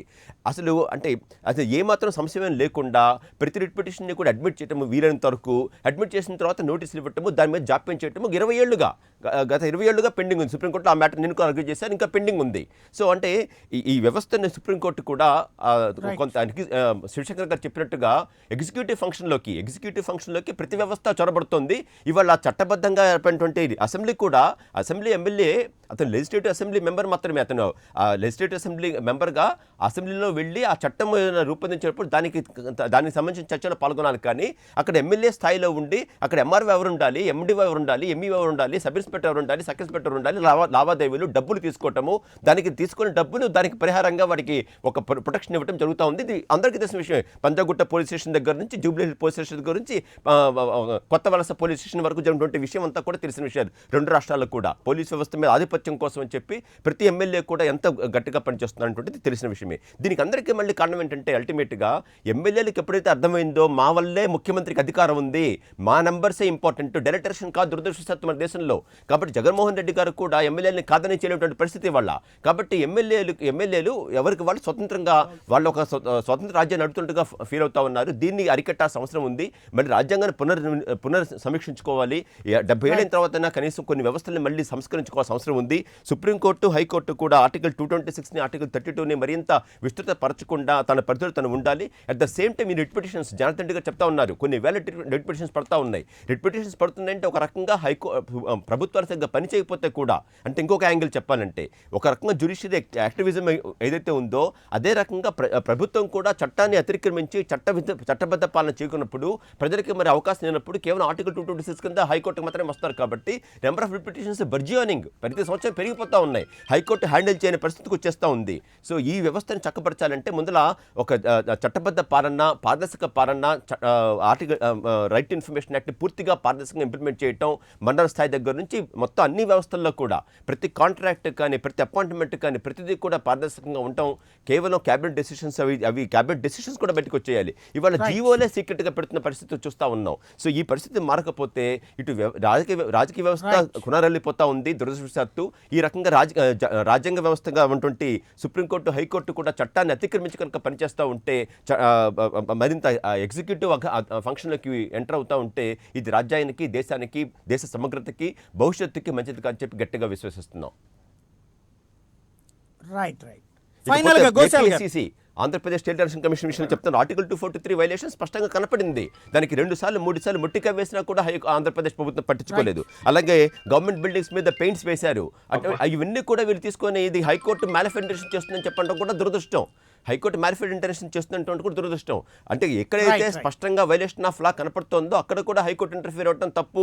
మాకు 151 మెంబర్స్ ఉన్నారు కదా అటువంటి ఆర్గ్యుమెంట్ తీసుకోవడం అనేది రాజ్యాంగబద్ధం కాదు, చట్టబద్ధం కాదు. మీ నంబర్స్ ఉండటం వేరు, అధికారం ఉండటం వేరు. అధికారం ఏ రకంగా విచక్షణ ఇంపార్టెంట్. చెప్పండి. ఏమంటారు ఫైనల్ గా ఏం జరిగేటువంటి అవకాశం ఉంటుంది? అంటే ఈ రిట్ పిటిషన్స్ బేసిస్ మీద ప్రభుత్వాలని గద్దె దించడం అనే కాన్సెప్టే ఇక్కడ కీలకం. మిగతాది సరే కోర్టు చెప్తుంది, దాంట్లో కంటెంప్టా కాదా అది డిఫరెంట్ ఆస్పెక్ట్. కాకపోతే ఆ కారణంగా ప్రభుత్వాన్ని తొలగించడం లేదా ముఖ్యమంత్రిని తొలగించడం అనేటువంటి కాన్సెప్ట్ గురించినే ఇక్కడ కీలకం. అది జరిగేటువంటి అవకాశం ఉంటుందా లేదా అన్నటువంటి చాలా మంచి ప్రశ్న వేశారండి. నేను ఒక విశ్లేషకుడుగా, నేనంటే constitutional and legal and social political విశ్లేషకుగా చెప్తాను. ఒకసారి చీఫ్ జస్టిస్ దగ్గర ఒక లెటర్ ఆయన రాసినట్టు సీఎం గారి లెటర్ పెండింగ్ ఉంది. అది లెటర్ ఈజ్ విత్ సిజే. ఆయన ఫుల్ కోర్ట్ మీటింగ్ పెడతారా, లేకపోతే ఇన్హౌస్ కమిటీ వేస్తారా, దాని మీద ఎంక్వైరీ ఏం వేస్తారు, తదుపరి చర్యలు ఏం చేస్తారు అన్నది ఆయనకు వదిలేసారు. ఇంకా దాని మీద డిస్కస్ చేసుకోకుండా ఇప్పుడు అశ్విని కుమార్ ఉపాధ్యాయ రాసిన లెటర్ అటార్నీ జనరల్ నుంచి బయటకు వచ్చింది, ఆయనకి కన్సెంట్ ఇవ్వలేదు. There is an matter. But ఈ 2 పిటిషన్లు ఏమున్నాయి, ఆయన డిస్క్వాలిఫై చేయండి, ఆయన్ని చీఫ్ మినిస్టర్ గా పదవి చ్యుతి చేయండి అన్నది ఎక్కడ సుప్రీంకోర్టుగా అధికారం ఉందని వీరు అనుకుంటున్నారు. సుప్రీంకోర్టు సోమోటోగా అంటే అధికారం రివ్యూ పవర్స్ ఉన్నాయి కాబట్టి, అన్క్వశ్చనబుల్ రివ్యూ పవర్స్ ఉన్నాయి కాబట్టి ఇదే supreme court can stretch their hands to the extent what ever they want అన్నది అనుకుంటే, ఇది రాజకీయం అంటే ఏదో వెనకాల ఈయన దగ్గర పనిచేస్తుందని నా విశ్లేషకుడిగా చెప్తున్నాను నేను. ఈ రాజకీయ విషయాలు వెళ్ళిపోతున్నాయి దీంట్లో. ఆయన చీఫ్ మినిస్టర్ గారు డిస్క్వాలిఫై చేశాడు, అప్పుడే ఎలా డిస్క్వాలిఫై చేస్తారు? ప్రూవ్ అవ్వాలి ఆయనకి వెళ్తే ఈ డిడ్ రాంగ్, ఈ did mistake, it is a total violation, it is a contempt of court and anti constitutional, రాజ్యాంగ విరుద్ధంగా ప్రవర్తించారు కాబట్టి ముఖ్యమంత్రికి ఆయన పదవిలో ఉండే అధికారం లేదని రికమెండ్ చేయగలదు సుప్రీంకోర్టు, రాష్ట్రపతి భర్తరఫ్ చేస్తారు, అది కాన్స్టిట్యూషనల్ గానే జరగాలి. కానీ ఇద్దరు పెట్టిన పిటిషన్ మీద విచారణ జరిగేప్పుడు చూద్దాం సుప్రీంకోర్టు ఏ విధంగా స్పందిస్తుందో కూడా చూడాలి. ఎందుకంటే వీళ్ళ మీద ఎలిగేషన్స్ ఏం పెట్టారు, ఒక్కటే ఎలిగేషన్, ఆ లెటర్ ని ప్రెస్ కాన్ఫరెన్స్ లో ఆయన అజర్ కలం గారు చెప్పారని, ఆయన అడ్వైజర్ చెప్పారని. ఒకవేళ ఈ లెటర్ కనుక బయట పెట్టడం అన్నది రాజ్యాంగ విరుద్ధము, దానికి ఆ విధంగా న్యాయ వ్యవస్థ యందు పూర్తిగా అవిశ్వాసం తెలియజేయడము, ఒక దాడి అని మాట చాలా సార్లు వాడుతున్నారు దీన్ని, దాడి చేయడమే, న్యాయ వ్యవస్థ మీద దాడి చేయడమే ప్రత్యక్షంగా, ఆయన పరోక్షంగా ప్రత్యక్షంగా ఆయన నిర్ణయానికి వచ్చేసి ఈ నిర్ణయం డిస్క్వాలిఫై చేసి ముఖ్యమంత్రిగా తీసేద్దామని సుప్రీంకోర్టు అనుకున్నప్పుడు ఇది మామూలు చర్చ కాదు, రాజ్యాంగమైన విషయం చర్చ జరుగుతుంది, ఇది రాజ్యాంగపరమైన విషయం. అంచేత ఒకసారి మీరు బొంబాయి విషయంలో కానీ బీహార్ ఎలక్షన్ కమిషన్ అసెంబ్లీని రద్దు చేసి ఎన్నికలకు వెళ్ళినప్పుడు సుప్రీంకోర్టు ఏమైందంటే అసెంబ్లీని రద్దు చేయడం తప్పే, కానీ ఎన్నికల కమిషన్ నోటిఫికేషన్ ఇచ్చేసింది కాబట్టి మేము ఏం చేయలేం, విడాకులు తప్పు కానీ పెళ్లి కొత్త శుభ్రాక్ వేస్తున్నాడు కానీ పెళ్లిని ఆపలేమన్నట్టుగా ఉంది. కానీ ఇక్కడ కూడా మనం ఏ రకమైన కొత్త వరవడిలోకి వెళ్తాము, ఈ ప్రెసిడెంట్ ఒకటి నిర్ణయం కాబడుతోందా, మనం కొత్త నిర్ణయానికి వెళ్ళబోతున్నామా, కొత్త అధ్యాయాన్ని మనం తెరలేకపోతున్నామా, ఏ రకమైన అధ్యాయం తెరలేకపోతున్నాం, ఈ చర్చ చేస్తున్నందుకు నిజంగా చాలా ఆనందంగా ఉంది. ఇటువంటి సంఘటన ఎప్పుడు రాలేదు కాబట్టి జరగాలి, ఇటువంటి సంఘటన వస్తే భవిష్యత్తులో ఎలా ప్రవర్తించాలి, భవిష్యత్తులో ఎటువంటిగా మనం ప్రతిస్పందించాలి అని ఈ పైనుంచి ముఖ్యమంత్రులు మంత్రులు మీరు అన్నట్టుగా ఇంట్రూడ్ అవునప్పుడు మీరు ఎగ్జిక్యూటివ్ లోకి ఇంట్రూడ్ అవ్వచ్చా, లెజిస్లేటివ్ లోకి ఇంట్రూడ్ అవ్వచ్చా, న్యాయ వ్యవస్థలోకి ఎలా ఉండాలి అని. కాబట్టి ఈ విషయంలో మనం ఒక కొత్త అధ్యాయం చూడబోతున్నాం. కాబట్టి వీళ్ళిద్దరూ పిటిషన్ కంటెంప్ట్ ఆఫ్ ప్రొసీడింగ్స్ కింద, క్రిమినల్ కంటెంప్ట్ కింద ఆయన మీద ప్రొసీడింగ్స్ లాంచ్ చేయండి అని ఎక్కడ అడగల. ఆయన్ని remove mister Jaganmohan Reddy from his post of chief minister అని అడిగారని నాకు తెలిసింది. పిటిషన్ కాపీ ఇంకా బయటికి రాలేదు, మనకు రాదు కూడా వెంటనే. మరి ఇంకో విషయం చక్కగా చెప్పాలి, చాలా పూడి తిరుపతిరావు గారు అయితే మిగతా వాళ్ళందరూ కూడా చెప్తున్నారు. ఒకసారి వ్యవస్థలో police department, education department, revenue department, tax, commercial tax department, irrigation department లో అవకతవకలు జరిగితే వాళ్ళని పట్టుకోవడానికి ఏసీబీ ఉంది, అలాగే చాలా వ్యవస్థలు ఉన్నాయి, ఇంటర్నల్ గా డొమెస్టిక్ ఎంక్వైరీలు ఉంటాయి. అలా చేసినప్పుడు దాని చెక్స్ అండ్ బ్యాలెన్స్ అక్కడ మనం సరైన చర్య తీసుకోవాలి. రిపీటెడ్ గా హైకోర్టు ముట్టిగాలు ముడుతుంది అన్నప్పుడు రిపీటెడ్ గా అవినీతి జరిగినప్పుడల్లా కేసులు పట్టుకుంటారు. ఏ ప్రభుత్వంలో కూడా నీతివంతమైన పరిపాలన ఇవ్వాలనే కోరుకుందాం మనం. మరి మన అమరావతి విషయంలో తహసీల్దార్ వాజ్ అపాయింటెడ్, ఆయన అసైన్డ్ ల్యాండ్ కొనుక్కొని ఉన్నటువంటి రైతుల్ని భయపెట్టేసి ఇది గవర్నమెంట్ వెనక్కి తీసుకెళ్లిపోతుంది, అంచేతకు త్వరగా అమ్మేసుకోండి, ఎవరో ఒకరు ఇంట్రెస్ట్ గా వస్తున్నారు, మీకు అర్ధనాకాశ కూడా మిగలదు అని ఆ విధంగా ఆయన ప్రలోభపెట్టి అందరి చేత అమ్మించి తప్పుడు వ్యవహారాలు చేశారని చెప్పి, అధికార దుర్వినియోగం చేశారని చెప్పి తహసీల్దార్ సస్పెండెడ్. కాబట్టి అది ప్రభుత్వానికి, ముఖ్యమంత్రి గారికి ఆపాదించలేము. ప్రభుత్వంలో జరిగిన అవకతవకలకి ఎప్పటికప్పుడు సరిదిద్దుకుంటూనే ఉండాలి. ఇంకా సరిదిద్దుకోలేకుండా వెచ్చలవిడిగా పోలీసు రాజ్యం నడుస్తుంది, గుండా రాజ్యం నడుస్తుంది అన్నది మనం అందరూ హర్షించాం. అంచేత అటువంటివి మేము ఎవరు హర్షించాం. మనం వెంటనే అవినీతి పనులు పట్టుబడాలి, అవినీతిని అరికట్టాలి, అవినీతి నిరోధక శాఖ మీద ఇంకొక అవినీతి నిరోధక శాఖ ఉండకూడదు అని ఆ విషయాన్ని మనం అందరం ఆశిస్తున్నాం. ఇప్పుడు నిజంగా సుప్రీంకోర్టు దగ్గర ఉన్నది 16వ తారీఖున ఏం జరగబోతోంది ఉత్సుకతతో అందరూ ఉన్నాం. కాబట్టి నేను అందరికి ఒకే విశ్లేషణ చెప్తున్నాను, ప్రతి పిటిషన్ కూడా సుప్రీంకోర్టు తీసుకున్న వెంటనే ఇంకా అడ్మిట్ చేయలేదు. అడ్మిట్ చేసేస్తే అర్థం, మాటనే సరిగ్గా అర్థం చేసుకోరు. అడ్మిట్ అంటే అలౌ చేయడం కాదు.